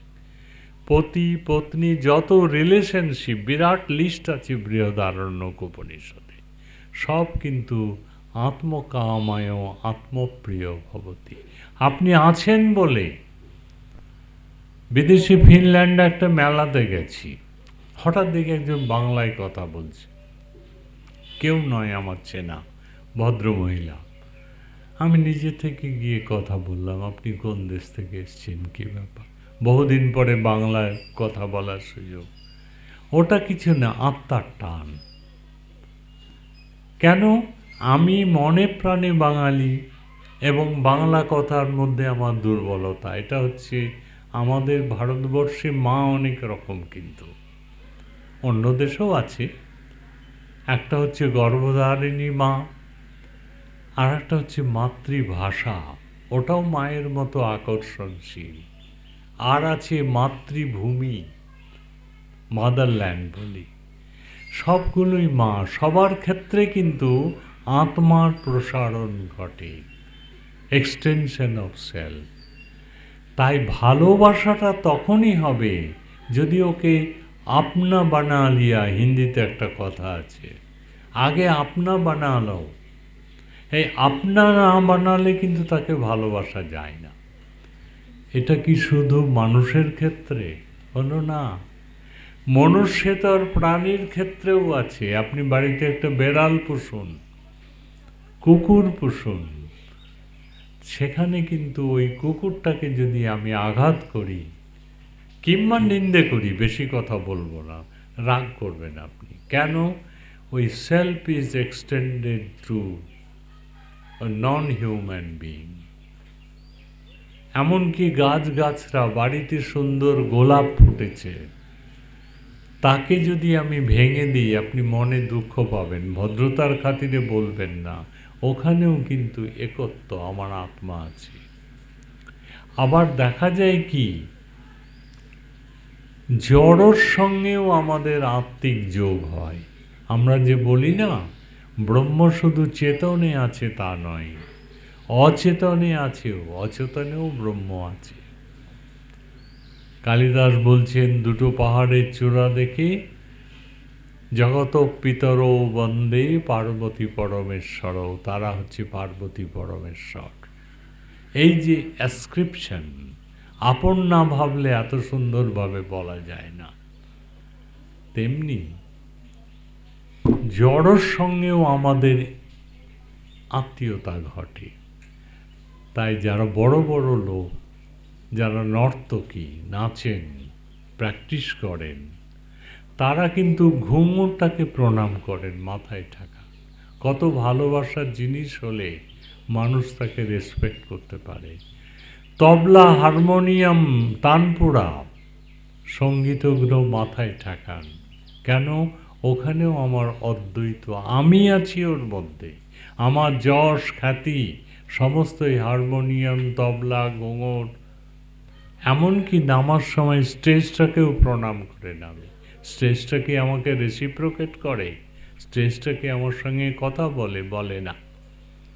কিন্তু আমি ধরে নিয়েছি সে আমার। এই আমি কিন্তু স্টেজেও আছে। বিদেশি খেলোয়াড়রা মাঠে নামার আগে বারটাকে প্রণাম করেন, অভিনেতারা অভিনয় করার আগে স্টেজকে প্রণাম করেন। এগুলো হচ্ছে জড়র সঙ্গে ভালোবাসা। চেতন তো তবু লেজ নাড়ে, মানুষ মানুষের সঙ্গে বিপদে আপদে আসে, রক্তদান করে। জড় তো তা করে না। তা সত্ত্বেও একমুখী, ওয়ান সাইডেড লাভ, এটাও কিন্তু অদ্বৈতের একটা পরিষ্কার উদাহরণ। আবার দেখা যায় দেশমাতৃকা, বন্দে মাতরম, তার কত বছর, 150 বছর না 200 বছর হতে যাচ্ছে। তিনি বললেন যে দেশমাতৃকাও মাতা, এবং যত স্বাধীনতা সংগ্রামী প্রাণ দিয়েছেন, দেশকে না ভালোবাসলে তো অন্তত প্রাণ দেওয়া যায় না। তো সেখানেও তাদের আত্মিক যোগ আছে। এই জন্য এটাকে বলি দেশ আত্মবোধ। দেশটা আত্মার সঙ্গে এক হয়েছে। এখানেও অদ্বৈত তত্ত্ব আছে। অদ্বৈত ছাড়া কিন্তু হয় না। শঙ্করাচার্য বলছেন যে একটা মাটি, সেই মাটি দিয়ে অনেক কিছু বৈচিত্র্য হতে পারে। ঘর তৈরি হচ্ছে, পট তৈরি হচ্ছে, ধুনুচি তৈরি হচ্ছে, প্রতিমা তৈরি হচ্ছে, ফার্নিচার তৈরি হচ্ছে, হাঁড়িকুড়ি, অনেক কিছু তৈরি হচ্ছে। কিন্তু মাটির সঙ্গে তার তাদাত্ম্য যোগ, ওই মাটি বেসিক এলিমেন্ট। তাই যে আমরা জগতের বৈচিত্র্য দেখি, তার মূলটা হচ্ছে এক, সেটা হচ্ছে মাটি। যেমন সুতোর উদাহরণ দিয়েছিলাম। আর একটি পয়েন্ট যেটা আমরা দৈনন্দিন জীবনে দেখি, একটু আগে কবির কথা বললেন দাদা। কবি মানে হচ্ছে ক্রান্তদর্শী, যে দূরের জিনিসকে দেখতে পায়। যোগী ছাড়া, যোগী কবি এই দুটো কিন্তু সমপর্যায়ের। প্রকৃত যিনি কবি, তিনি কিন্তু বহু দূরের জিনিস দেখতে পান। যখন মেয়েদের লেখাপড়া শুরু হলো, বেথুন সাহেব এসে কলকাতায় শুরু করলেন, তখন মেয়েদের শিক্ষা নিয়ে ঈশ্বরচন্দ্র গুপ্ত একটা প্রহসন লিখেছিলেন, কবিতা। সেই কবিতা মেয়েদের একটু ব্যঙ্গ করে, লেখাপড়া শিখলে মেয়েরা কি হতে পারে, এই নিয়ে একটা কবিতা লিখেছিলেন ১৫০ বছর আগে। আজকে কবিতার প্রতিটি লাইন সত্য। তো তিনি যদি না দেখে থাকেন এই অবস্থাটা, লিখলেন কি করে? কবিবর তব মনোভূমি অযোধ্যার থেকে শ্রেষ্ঠ জানো। অযোধ্যা, কবির মনোভূমিতে যে অযোধ্যা, সেটা কিন্তু প্রোডাক্ট অফ ইনটিউশন। তো এখানেও তেমনি ঈশ্বরগুপ্ত লিখেছেন মেয়েদের ঠাট্টা করে, যে আগে মেয়েগুলো ছিল ভালো, ব্রত ধর্ম করত সবে, একা বেথুন এসে শেষ করেছে, এখন কি আর তাদের তেমন পাবে?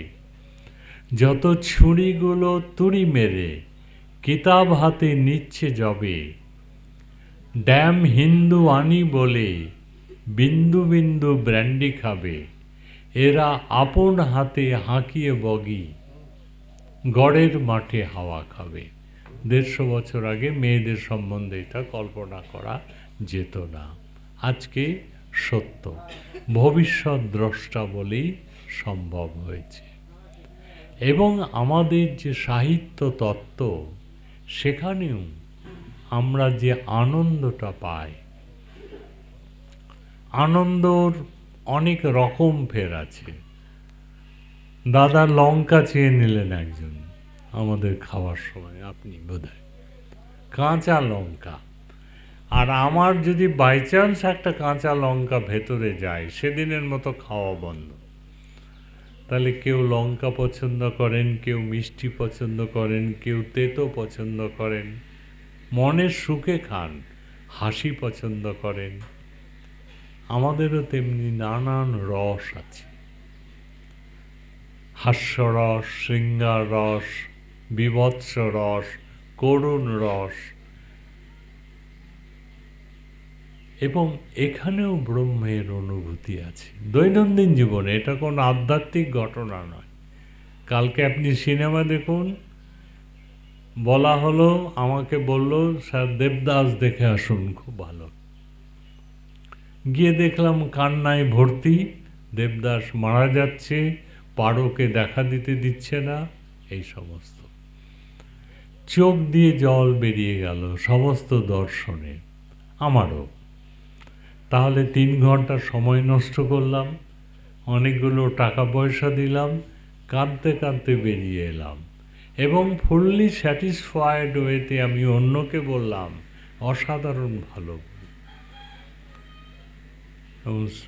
অভিজিতের কবিতা বলবে, our sweetest songs are those that tell of saddest thought. মিষ্টতম গান হচ্ছে সেগুলোই যেটা করুণতম ঘটনা রিফ্লেকশন হয়। আমাদের শাস্ত্রেও আছে, করুণাদ রসে জায়তি যৎ পরমং সুখম তচ্চেতসাম অনুভব প্রমাণং তত্র কেবলম। শাস্ত্র প্রমাণ দরকার নেই, আপনি ফিল্ম দেখতে দেখতে ভুলে যান বাস্তব জীবন, এতটাই ভুলে যায়। কি থাকে ফিল্মগুলোতে? সাধারণত এখন যা ফিল্ম হয়, ওই কয়েকটা জিনিস থাকে। কি হয়? একটা হিরো থাকবে, একটা হিরোইন থাকবে। হিরো গরিবের ছেলে হবে আর হিরোইন বড়লোকের মেয়ে হবে। গাড়ি করে মেয়েটি ঘুরবে, রাস্তায় গাড়ি খারাপ হবে, ওই হিরো ছাড়া কোনো মেকানিক পাওয়া যাবে না। গাড়িটা হিরো স্টার্ট করলো, গাড়ি স্টার্টের সঙ্গে সঙ্গে প্রেমেরও স্টার্ট। এবার প্রেমের স্টার্ট করার পরে দুজন থাকলে তো হবে না, একজন ভিলেনকে আসতে হবে। ভিলেন এসে ওই মেয়েটির পিছনে লাগবে বা দুজনে মারামারি। ভিলেন এবং হিরো, কে মার খাবে আগে? হিরো মার খাবে, নইলে ফ্লপ হয়ে যাবে ফিল্ম। মেরে মেরে যখন শেষ মুহূর্তে আধমরা অবস্থায় হিরো উঠে দাঁড়িয়ে ভিলেনকে যখন পেটাবে, সারা হলের চেহারাটা দেখবেন, হাজার হাজার লোক চিৎকার করে বলছে মারো মারো আরো মারো। What nonsensical! মানুষ বাস্তব জ্ঞান শূন্য হয়ে গেছে। ও জানে না এটা ছবি, এর লিমিটেশনস আছে। যতটুকু তোলা হয়েছে, এটা ফুটবল খেলার মাঠ নয়, বেশি চিৎকার করলে বেশি গোল দেবে, তবু আমরা করি। এই জন্য এই ফিলিংসগুলোকে বলি আমরা নৈর্ব্যক্তিক, ইমপার্সোনাল ফিলিং। আমার জীবনে যদি শোক হতো, আমি পঙ্গু হতাম, কিন্তু নাটকে যখন একটা হিরোর বাচ্চা মারা গেল, দুর্গার মৃত্যু কিংবা দেবদাসের মৃত্যু, এই মৃত্যুটাকে হচ্ছে আপনার শোক হলো না, বরং আনন্দ হলো। এটাই হচ্ছে আমাদের শাস্ত্রীয় জিনিস। একটা মিরাকল ঘটছে, যেটা এই জীবনেই অদ্বৈত তত্ত্ব থেকে আপনি একাত্ম হয়ে গেছেন। নাটকের চরিত্রগুলোর সঙ্গে আপনি আর বাস্তব জগতে নেই। আপনি গোলাবাড়ি গ্রামে আছে ভুলে গেছেন, আপনার পরিবার আছে ভুলে গেছেন, সহায় সম্পত্তি, পরীক্ষা, মেয়ের বিয়ে সব ভুলে গেছেন। ভুলে গিয়ে কি নাটকের চরিত্রের সঙ্গে এক হওয়া, যেটাকে অভিনবগুপ্ত কাশ্মীরি শৈবিজমরা বলেন সহৃদয়তা। সহৃদয় কাকে বলে? তিনটি পর্যায়ের ব্যক্তি আছে যারা নাট্যকার, নাটক লেখেন, তাদের মধ্যে যে ইমোশনটা আছে রিফ্লেক্টেড হয় নাটকের চরিত্রের মধ্যে, সেটা আবার ট্রান্সমিটেড হচ্ছে হাজার হাজার জনগণের মধ্যে। সবাই যে শিক্ষিত তা নয়, কেউ রিক্সা পুলার, কেউ শ্রমিক, কেউ লেখাপড়া জানা। এটাকে বলছে যে সর্বসামাজিকানাম একো ঘনতা, এক হয়ে গেছে। এটা কোন ম্যাজিক? বলল ওই একাত্মতা। আননোয়িংলি আপনার হৃদয় চলে গেছে কিন্তু নাটকের চরিত্রগুলোর মধ্যে, তার ফলে আপনি এক হয়ে গেছেন। কান্ট বলছেন এটা ডিসইন্টারেস্টেড প্লেজার, নৈর্ব্যক্তিক অনুভূতি, লোকোত্তর আনন্দ যার জন্য হচ্ছে। বেদান্ত বলছেন রস বৈষ, এই রসটা কিন্তু ওই ব্রহ্মানন্দ। বললো কীরকম? বলে এমনি আনন্দের কারণ থাকে। আজকে লটারি পেলাম, কারণ আছে। আজকে আমার মেয়ের বিয়ে হলো, সন্তান হলো, তার আনন্দের একটা কারণ আছে। কিন্তু নাটকের যে আনন্দ, নাটকের যে রস, সেই রসের মধ্যে কোনো লৌকিক আনন্দ নেই, লোকোত্তর আনন্দ আছে। এই লোকোত্তর আনন্দটাই হচ্ছে ব্রহ্মানন্দ। এই জন্য নাটকের যে রস, এটাকে ব্রহ্মের সঙ্গে তুলনা করা হয়েছে। তিনি হচ্ছেন রসস্বরূপ। রসস্বরূপ বলার উদ্দেশ্য কি? যে ওই রস এবং ব্রহ্মের আনন্দ বা কাব্যের আনন্দ, এই দুটোর মধ্যে একটা মিল আছে। কি মিল? ব্রহ্মের আনন্দটা দীর্ঘস্থায়ী হয়, আর এই আনন্দটা ক্ষণস্থায়ী। যতক্ষণ পিকচার দেখলেন, ফিল্ম দেখলেন, ততক্ষণ আনন্দ। তাহলে 3 ঘন্টা যে আপনি অ্যাবজর্ব থাকলেন, এটাকে বলছে তন্ময় হওয়া, তন্ময়ী ভবন যোগ্যতা। আমরা দুটো শব্দ ব্যবহার করি, গান শুনতে শুনতে তন্ময় হয়ে গেছি। তন্ময় মানে অবজেক্টিফাইড সেলফ, মন্ময় মানে যখন আমার মধ্যে আমি থাকি। তাহলে নাটকের ক্ষেত্রে এটাকে বলছেন যে এই যে রস, দুটোর মধ্যে স্বাদের দিক দিয়ে কিন্তু মিল আছে। ব্রহ্মের আনন্দের যে আস্বাদ, নাটকের আনন্দের সেই আস্বাদ, দুটোর মধ্যে কোয়ালিটেটিভলি দে আর সেম, কিন্তু কোয়ান্টিটেটিভলি পার্থক্য আছে। নাটক শেষ হয়ে গেল, বাড়িতে ফিরে এসে আবার স্বামী স্ত্রীর ঝগড়া চলে গেল। কিন্তু ব্রহ্মানন্দ পেলে এটা চিরকাল থাকে। এই জন্য বলছেন এখানেও এক ধরনের আইডেন্টিফিকেশন আছে। তারা বলছেন এখানে ডিস্ট্যান্সিংও আছেন, আবার আইডেন্টিফিকেশন আছে। বিশ্বনাথ বলছেন পরস্য না পরস্যেতি, মমেতি না মমেতি চ। ওই নাটকের চরিত্রগুলো পর বলে এক সময় মনে হচ্ছে, আবার মনে হচ্ছে না এটা আমার। আমার যদি হতো পুরোপুরি, তাহলে আমি শোকগ্রস্ত হতাম। ওটা পরের বলেই শোকগ্রস্ত হই না। এটাকে বলে নন প্যাথোলজিক্যাল প্লেজার, যেটাকে ব্যাখ্যা করলে আমরা কোনো উত্তর পাব না।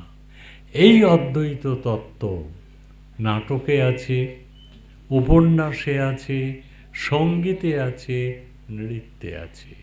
ভরতের নাট্যশাস্ত্রে এই সমস্ত বিষয় নিয়ে প্রভূত আলোচনা করা হয়েছে। তার ফলেই দৈনন্দিন জীবনে প্রতিদিন আমরা যখন সিরিয়ালের জন্য পাগল হই, মনে রাখা দরকার ওখানেও সুপ্তভাবে বেদান্ত কাজ করছেন, অদ্বৈতত্ত্ব কাজ করছেন। এটুকু বলেই আপনাদের কাছে আমার নিবেদন রাখলাম। যদি আপনাদের কোনো প্রশ্ন থাকে আপনি করতে পারেন, আমি উত্তর দিতে রাজি আছি, অসুবিধে নেই। বড় সুন্দরভাবে আপনি ব্যবহারিক জীবনের অনেকগুলো উদাহরণ নিয়ে আমাদের বুঝিয়ে দিলেন যে কি করে আমার থেকে পার্থক্য যে জিনিসের বা আমার থেকে আলাদা যে জিনিসটা, সেই জিনিসের বেসটা ভেতরে, যেটা উপরে দেখা যাচ্ছে না। আমি তো শুধু চেহারা দেখছি, কথা শুনছি, কাপড় দেখছি, সেখান থেকে আলাদা ভাবটা, সেই ভাবটা অ্যাকচুয়ালি ওপরের ব্যাপার। আসলে একটা এমন মিল আছে যেটা একেবারে বেসিক মিল। এইবারে এই জিনিসটা যতক্ষণ আপনার কথা শুনলাম, এই জিনিসটা আমার মাথার মধ্যে ঘুরছে বারবার। যেই আমি ব্যবহারিক জগতে নামব, আমার দীর্ঘকালের পূর্ব অভ্যেস এবং আমার চারিধারে যত লোকজন, পশু পাখি ইত্যাদি আছে, সবাইর এই যে ভিন্ন বোধ, ভিন্নতার বোধ, এটা আসবে আর এটা এসে আমাকে কভার করে দেবে। এখন আমার কাজকর্মের ব্যাপার এরকম যে আমার কাছে সময়ের ভীষণ অভাব। তো আমি বারংবার এরকম অপরচুনিটি শোনার বা ভিডিও, আমার এই চান্সটা হয় না।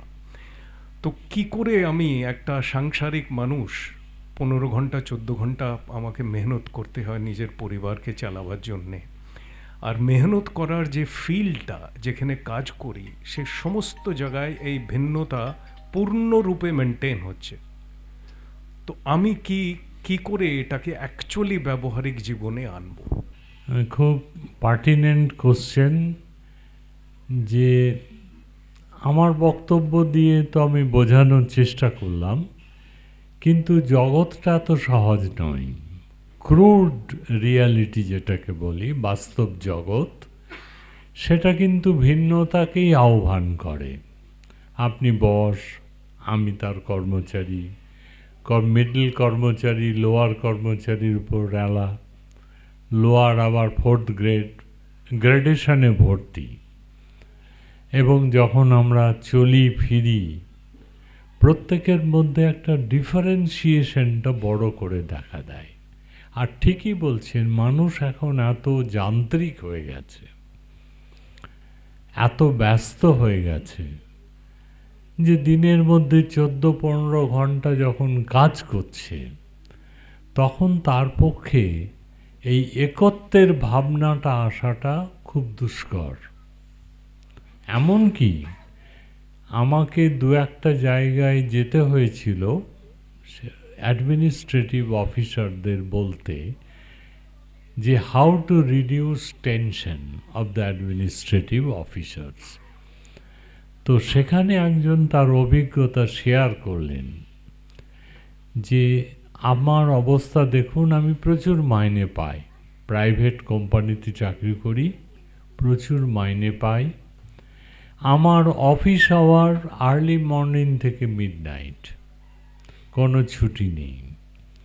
এবং সবচেয়ে প্যাথেটিক হচ্ছে কি, আমি যখন যাই তখন আমার শিশুপুত্রটা ঘুমোয়, আমি যখন রাত্রে ফিরি মিডনাইটে তখন আমার বাচ্চাটি ঘুমোয়, তার সঙ্গে আমার কোনো কমিউনিকেশন হয় না, দেখা হয় না, তাকে আদর করার সময় পায় না। এটা খুব বাস্তব। এবং এইরকম অনেকের অভিজ্ঞতা শেয়ার করলেন যে 14-15 ঘন্টা যদি আপনি কাজ করেন, সেই ক্ষেত্রে এই যে রিল্যাক্সেশন, যেখানে আপনি একত্বের কথা, আমি যতগুলো কথা বললাম প্রত্যেকটাই কিন্তু সাধনার কথা। জীবনে সাধনা ছাড়া কোনো তত্ত্বই হয় না। আজকে যদি আমি ভালো ফুটবলার হই, আমাকে খানিকটা সময় বেছে নিতে হবে প্র্যাকটিসের জন্য। আজকে যদি আমি সুন্দর গায়ক হতে চাই কিংবা গায়কীকে বাঁচিয়ে রাখতে চাই, আমাকে অন্তত 5 ঘন্টা, 2 ঘন্টা, 4 ঘন্টা সময় রেওয়াজের জন্য রাখতে হবে। কোনো ভ্যালুয়েবল জিনিস সহজে পাওয়া যায় না, তার জন্য পে করতে হয়। পে মানে পয়সা পে নয়, টাইম পে। কাজে আপনি যদি 14 ঘন্টা কাজ করি আমরা, তাহলে সেখানে কোনো উইন্ডো নেই যে উইন্ডো দিয়ে ঠান্ডা বাতাস আসবে। কিচ্ছু করতে হবে না, আপনি কান পেতে একটা গান শুনুন, ক্লাসিক্যাল মিউজিক শুনুন, এমনি গান শুনুন, হিন্দি গানও শুনুন, আপনি দেখবেন অভিনব গুপ্ত বলছে রিয়াল বিশ্রান্তি চাই। এবং বিশ্রান্তি শব্দটা হচ্ছে মেন্টাল রিপয়েজ, সেটা উনিই বলেছেন। যদি মানসিক বিশ্রান্তি না থাকে, উইন্ডোলেস জীবন। ব্যালকনি, আপনি যখন বাড়ি করেন একটা ব্যালকনি রাখেন কেন? সো দ্যাট ফ্রেশ এয়ার মে কাম। আপনি অবকাশ মতো ওইখানে বসে চা খাবেন, খবরের কাগজ পড়বেন, কে যাচ্ছে না যাচ্ছে দেখবেন। এটা মেন্টাল রিল্যাক্সেশন। ওই জায়গাটা আপনাকে কষ্ট করে করতে হবে। কারণ বেদান্তও তো একটা তত্ত্ব, এখানেও শ্রবণ চাই, মনন চাই, নিদিধ্যাসন চাই। একান দিয়ে শুনলাম, তার প্র্যাকটিস রইল না, তাহলে কিন্তু এটা it will be নিপড into the bird, একদম অঙ্কুরে বিনষ্ট হবে, মানুষ আরও মেকানিক্যাল হবে। সঞ্জীব চট্টোপাধ্যায়ের একটা বই আছে, রাখিস মা রসে বসে, হাসির বই কিন্তু সিরিয়াস কথা। রাখিস মা রসে বসে বইটা উৎসর্গ করেছেন রামকৃষ্ণদেবকে, যার কথা তাকেই দিলাম। সেখানে তিনি একটি গল্প বলছেন যে এখন মানুষ এত মেকানিক্যাল, ওই সাইকেল নিয়ে ওই দিক থেকে যাচ্ছে, মোটর সাইকেল নিয়ে আপনি আসছেন, হাই, ও বললো হাই, দ্যাটস অল, কমিউনিকেশন আর নেই। পরের দিন একবার দেখা হলো, হাই হাই, কিংবা ম্যাক্সিমাম কথা হলে কেমন আছেন, ভালো আছে। আপনাকে উনি জিজ্ঞেস করলেন কেমন আছেন, ভালো আছেন। সঞ্জীববাবু বলছেন, আচ্ছা এই কেমন আছেন এটা কি সত্যিই তিনি ইন্টারেস্টেড জানতে? ধরুন একদিন বললেন কেমন আছেন, বললো দাঁড়ান আমি বলছি কেমন আছেন। দিয়ে এবার যদি একের পর এক ফিরিস্তি, উনি লিখেছেন এগুলো, যে কেমন আছি শুনবেন। আমার মরমের প্রথম ডেলিভারি, জামাই বাবাজি আমাকে ঠেলে দিয়েছেন, নার্সিংহোম শুষে নিয়েছে কয়েক হাজার, আমার স্ত্রীর আবার অ্যানিমিয়া, যা রোজগার করি মাসের প্রথমেই শেষ, বাড়িওয়ালা পিছনে লেগে কলের জল বন্ধ করেছে ভাড়া দিইনি বলে, এতক্ষণে অধৈর্য হয়ে গেছে। বললো ও হ্যাঁ বুঝতে পেরেছি আপনি খুব খারাপ আছেন। বললো দূরবসায় যাচ্ছেন কোথায়, এখন তো আমি কেমন আছি বলাই হয়নি, আমার আবার লো প্রেশার, সেদিন মাথা ঘুরে পড়ে গেছিলাম একটা হুলো বেড়ালের গায়ে, সে ব্যাটা দিল আঁচড়ে, সেই আঁচড় সেপটিক হয়ে বাইর, প্রশ্নকর্তা লেজ তুলে মারলেন ছুট, আর কোনো দিন জিজ্ঞেস করেননি কেমন আছে। এটাই আমাদের প্র্যাকটিক্যাল লাইফ। কিন্তু আমাদের এই যে একসঙ্গে বসেছি, এটা ওই কারণেই যদি 10 জন লোকও চেষ্টা করি কিছু সময় বার করতে, আরও 10 জন লোককে ইনভলভ করতে পারি, শান্তিটা তো আনতে হবে। ওই মেকানিজমের শান্তি নেই। যান্ত্রিক লাইফ যন্ত্রণায় দেয়। যন্ত্রণা শব্দটা কিন্তু যন্ত্র থেকে এসেছে। তাহলে বাবা ঠাকুরের কাছে এসে লাভ কি যদি তার বাণী আমি মনন না করি, স্মরণ না করি, জীবনে প্রয়োগ না করি? এতগুলো লোক তো এসছি এই জন্যই। কাজেই আপনি ঠিকই বলেছেন, ইনভলভমেন্ট এটা দরকার। আমি আমার শাস্ত্র কথা বললাম, আমার নিজস্ব অনুভূতি বললাম, বাবা ঠাকুরের কথা বললাম, রামকৃষ্ণ বিবেকানন্দ, কিন্তু ইমপ্লিমেন্টেশন, অনেক তো ল আছে, ইমপ্লিমেন্টেশন না হলে লয়ের কোনো মূল্য। কাজেই আমাদের ভেতরে যা আছে, ভেতরটাকে চেঞ্জ করতে হবে। যান্ত্রিকতা শূন্য যতটা পারা যায়। চাকরি ছাড়তে আপনার বলবো না, কিন্তু তার থেকে একটু সময় বার করে, রোববার বার করে একটু মনোনিবেশ করা, এটাও জীবনের একটা অঙ্গ, এটা মানতে হবে। আমাকে ভালো থাকতে গেলে, আমার সন্তানকে ভালো রাখতে গেলে, সমাজকে বাঁচিয়ে রাখতে গেলে এটাও একটা দরকার। নইলে ফিলিংস বলে কিছু থাকবে না, সহমর্মিতা বলে কিছু থাকবে না, সুকুমার প্রবৃত্তিগুলো থাকবে না। এমনিতেই তো আমি উইমেন স্টাডিজে পড়াই, ওদের টপিক আছে অনেকগুলো, জানেন, সব মারাত্মক মারাত্মক। ট্রাফিকিং, মেয়েদের পাচার করা হয়, কমোডিটি, এটা মানুষরাই করে। যদি মরালিটি না থাকলে তাই হবে। মেয়েদের ডাইনি বলে মেরে ফেলে, কোন ইনোসেন্ট মহিলা। ভ্রূণ হত্যা হয়ে যাচ্ছে, যদি আইনে বলে প্রিনাটাল sex determination is not done here. মেয়েদের সংখ্যা কমে যাচ্ছে, সুকুমার প্রবৃত্তিগুলো নষ্ট হবে, সামনের দিন আরও খারাপ, রিপ্রোডাকশন বন্ধ হবে। এখন তো ম্যারেজও ইন্টারসেক্সুয়াল ম্যারেজ হচ্ছে না, সেম সেক্স ম্যারেজ নাকি হতে পারে, আমাদের দেশে হয়নি এখনো। তাহলে দিনকাল যেদিকে জাগাত যাচ্ছি, আমরা কিন্তু টেকনোলজিক্যালি বলছি এগিয়ে যাচ্ছি, কিন্তু আমাদের শাস্ত্র বলছে আমরা পিছোচ্ছি। কাজেই আর পিছনোর দরকার নেই। হ্যাঁ বলুন। তো আমাদের হয়ে বাপিসি প্রশ্ন করেছে, উত্তর পেয়েছি। আমি প্রশ্ন করব না, কারণ আমি শুনলেও আমার বোধ বুদ্ধি কম, কিন্তু একটা অনুরোধ করতে চাই। আমি মাইক্রোফোন নিলাম এই কারণে, এই অনুরোধটা আমাদের সকলের। তো আমি সকলের পক্ষ থেকে আমি আমাদের প্রফেসর সাহেবকে একটা অনুরোধ করতে চাই যে আমাদের শ্রী সানাই বলে একটা পত্রিকা বেরোয়, বছরে 4টে সংখ্যা। সেই সংখ্যাতে অনেক, এখানে তো মাত্র কয়েকজন লোক আমরা শুনলাম, আপনার বলা আগেরবারও শুনেছি।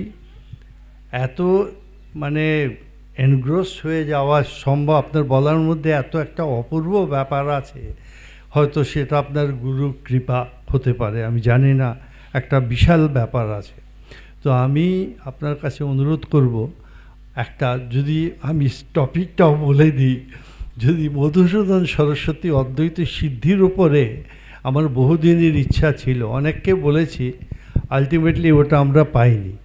এইটা একটা। আর আরেকটা অনুরোধ করব আপনাকে, যে আমরা বছরে 2টো প্রোগ্রাম করি কলকাতায়। তো যদি একটা প্রোগ্রামে আপনাদের আমরা বলি, ওই আমরা সব বন্দোবস্ত করব, তাহলে কলকাতায় গিয়ে যদি একবার আপনি আমাদের সবাইকে যদি ভাষণ আমরা যদি শুনতে পাই, তাহলে আমরা খুব আনন্দিত হব। আর দেবাশিস তো মানে আছে, দেবাশিসও যাবে আর কি। আমার কিছু লেখা আসে আর কিছু ছবি তুলি, সেইগুলি অ্যাট র্যান্ডাম কয়েকজনকে পাঠাই, এবং সেটার বেসিসে তাদের সাথে একটা বন্ধুত্ব হয়। সেই সূত্রেই একটা সাঁকোটা সৃষ্টি হয়েছে স্যারের আর আমার মধ্যে। আমি ওনার কাছে খুব একটা যাই না, ওনার বাড়িতেও যাই না, আমি এমনি মানুষটা খুব অলস। আর রাস্তায় দেখা হয়, মৃত্যু সম্মেলনের সাথে সামনে একবার দেখা হয়েছিল। তো মোটামুটি আমার সম্বন্ধে যা বললেন উনি, he was updated on where I am and how I am. একটা ব্যাপার হলো যে আমরা যেখানে মিলিত হচ্ছি সেটা হলো বুড়িমার জন্যে। বুড়িমা মায়ের বাবা ঠাকুরের ভক্ত, পরম ভক্ত। ওনার আশীর্বাদেই আজকে আমরা এখানে মিলিত এবং আমাদের এই আলোচনা হচ্ছে। কালকে আমরা এখানে আলোচনা করছিলাম যে বুড়িমা সবাইকে কি আদর করে এখানে আনতো, এবং আমার বিরাট ডেফিসিয়েন্সি, মানে আমার মধ্যে সেই ভালোবাসা নেই, সেই আদর নেই, কিন্তু একটা পরম্পরা রক্ষা করার একটা দরকার মনে আছে। তো সেই জন্য আমার এত ডেফিসিয়েন্সি সত্ত্বেও একটা পরম্পরাটা যাতে চলতে থাকে সেটারই একটা প্রয়াস। তো বলছিলাম যে বুড়িমার এখানে জায়গা ছিল না, তো বুড়িমা কী করতো, গরম পোয়াল এনে বিছিয়ে দিত।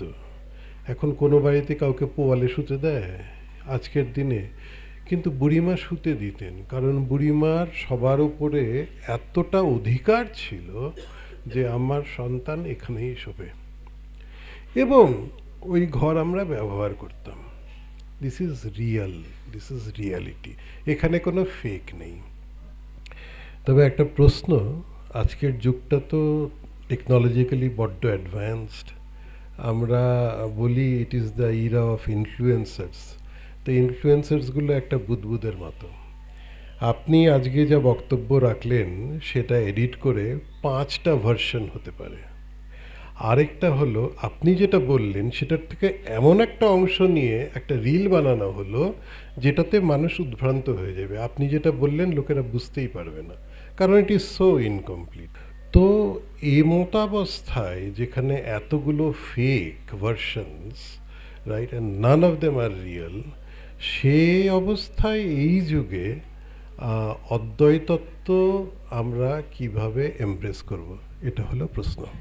ইন্টারপ্রিটেশনের যুগ, আমি যা বললাম তার ইন্টারপ্রিটেশন অনেক রকম, অনেকে অনেক রকম করতে পারেন। ভালো হতে পারে, খারাপ হতে পারে, মাঝারি হতে পারে। এখন ইন্টারপ্রিটেশনটা হচ্ছে মানুষের অধিকার।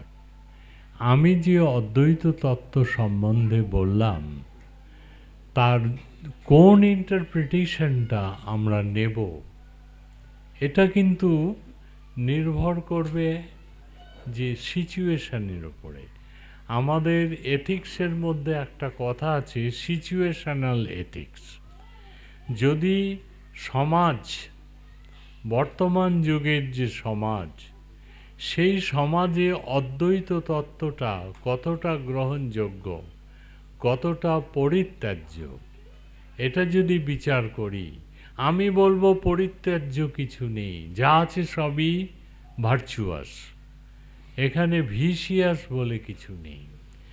যদি মিলেমিশে একসঙ্গে থাকি, অদ্বৈত তত্ত্বকে অনুভব করার চেষ্টা করি, এটা কিন্তু কোনো সঙ্গীত নয় শুনলাম, এটা কিন্তু অনুভবের ব্যাপার সঙ্গে সঙ্গে। এবং বেদান্ত বলে যে বেদান্ত কিন্তু সবার জন্য নয়, অধিকারী আছে তার। আমি যে কথাগুলো বলেছি আপনারা সবাই বাবা ঠাকুরের চরণাশ্রিত, আপনাদের অধিকারিত্ব আছে বলেই বলেছি। অধিকারী কি বলল? বেদে বিশ্বাস থাকতে হবে, উপনিষদে বিশ্বাস থাকতে হবে, ভগবদ গীতায় বিশ্বাস থাকতে হবে, ব্রহ্মসূত্র শঙ্কর ভাষ্য পঠন পাঠন, কিছুটা সাধনাও থাকতে হবে, সম দম তিতিক্ষা। আর 5 জনের মতো যদি হতেন আপনারা, হয়তো এই কথাগুলোর কোনো মানে হতো না।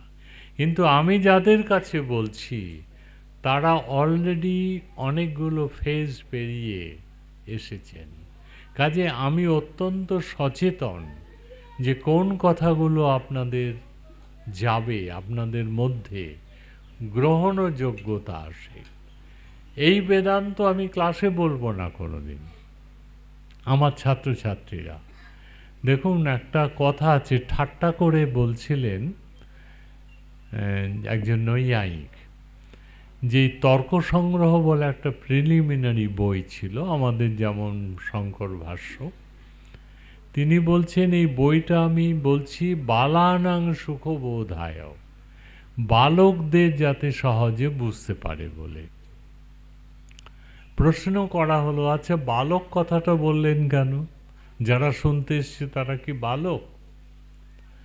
তার উত্তরে বলা হলো, বালক বলতে আমি কিন্তু গ্রহণ ও ধারণ পটু, যারা গ্রহণ করতে পারে এবং ধারণ করতে পারে তাদেরকে বালক বলছি, নতু স্তনন্ধয়, মাতৃদুগ্ধ পানরত বালকের কথা আমি বলছি না। তো আপনারা হচ্ছেন গ্রহণ ও ধারণ পটু।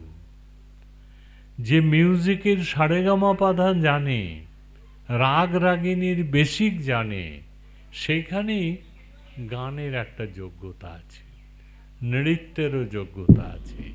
কাজে আমি মনে করি আমি যা বলেছি এটা সঠিক কমিউনিকেশন অন্তত যারা এখানে আছেন তাদের কাছে গেছে, অন্য ইন্টারপ্রিটেশনের হবে না, এইটুকু বিশ্বাস।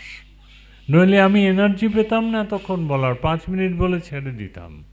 আপনাদের মুখ, চোখ, বডি ল্যাঙ্গুয়েজ বলে একটা কথা আছে, সেটা আমাকে ইন্সপায়ার করেছে। অন্তত ওইটুকু ক্ষমতা আমার আছে। আমি বহু দেশ বিদেশের সাহেবদেরও বলেছি, জাপানিজদের বলেছি, যেখানে যেমন শ্রোতা, আমার ইন্সপিরেশনটা সেইখান থেকে, প্রেরণা, আমার ভেতরেও একজন আছেন যিনি প্রেরণা দান করেন। আমি মনে করি এর ভুল ইন্টারপ্রিটেশন কখনো হবে না। আপনারা সঠিক বার্তা পেয়েছেন, এটুকু বিশ্বাস। প্রফেসর ঘোষকে শুধু এখন ধন্যবাদ দিয়ে কিছু বলতে চাই না, তিনি আমাদেরই লোক হয়ে গেছেন।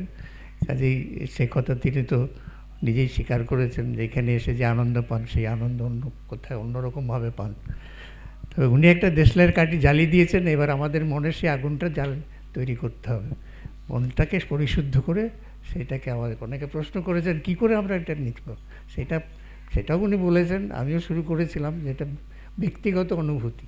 বাবা ঠাকুর তো অনেক আগেই বলেছেন যে কমিউনিটি ওয়াইজ ধর্ম হয় না, যে ধর্মটা হয় সেটা হচ্ছে সামাজিকতা, সেটাই ব্যবহারিকের ভাবে চলে আসে। আর যেটা সত্যিকারের আধ্যাত্মিক ব্যাপার সেটা নিজস্ব অনুভূতিতেই আসে। সাধন ভজন লোকে গিয়ে গোপনে করে, আমরা সেই গোপনে গিয়ে কী করে আমরা তো আর দেখতে যাচ্ছি না, কিন্তু পরে দেখা গেল তিনি একজন মহাপুরুষ এসে গেলেন, সেটা আরও 5 জনকে নিয়ে তিনি মহাপুরুষ করতে পারছেন না, তিনি নিজে একাই হচ্ছেন। কাজে এই অনুভূতিটা নিজের মনটাকে জ্বালিয়ে পরিশুদ্ধ করে সেই মনটা দিয়ে অনুভূতিটাকে আনতে হবে। এর বেশি আমার কিছু বলার নেই। ওনার কাছ থেকে আমরা অনেক কিছু শিখলাম এবং সেই শিক্ষাটা যাতে আমাদের মধ্যে থেকে যায় সেইটুকুই জানিয়ে আজকে ওনার বক্তৃতা শেষ হলো। ধন্যবাদ সকলকে।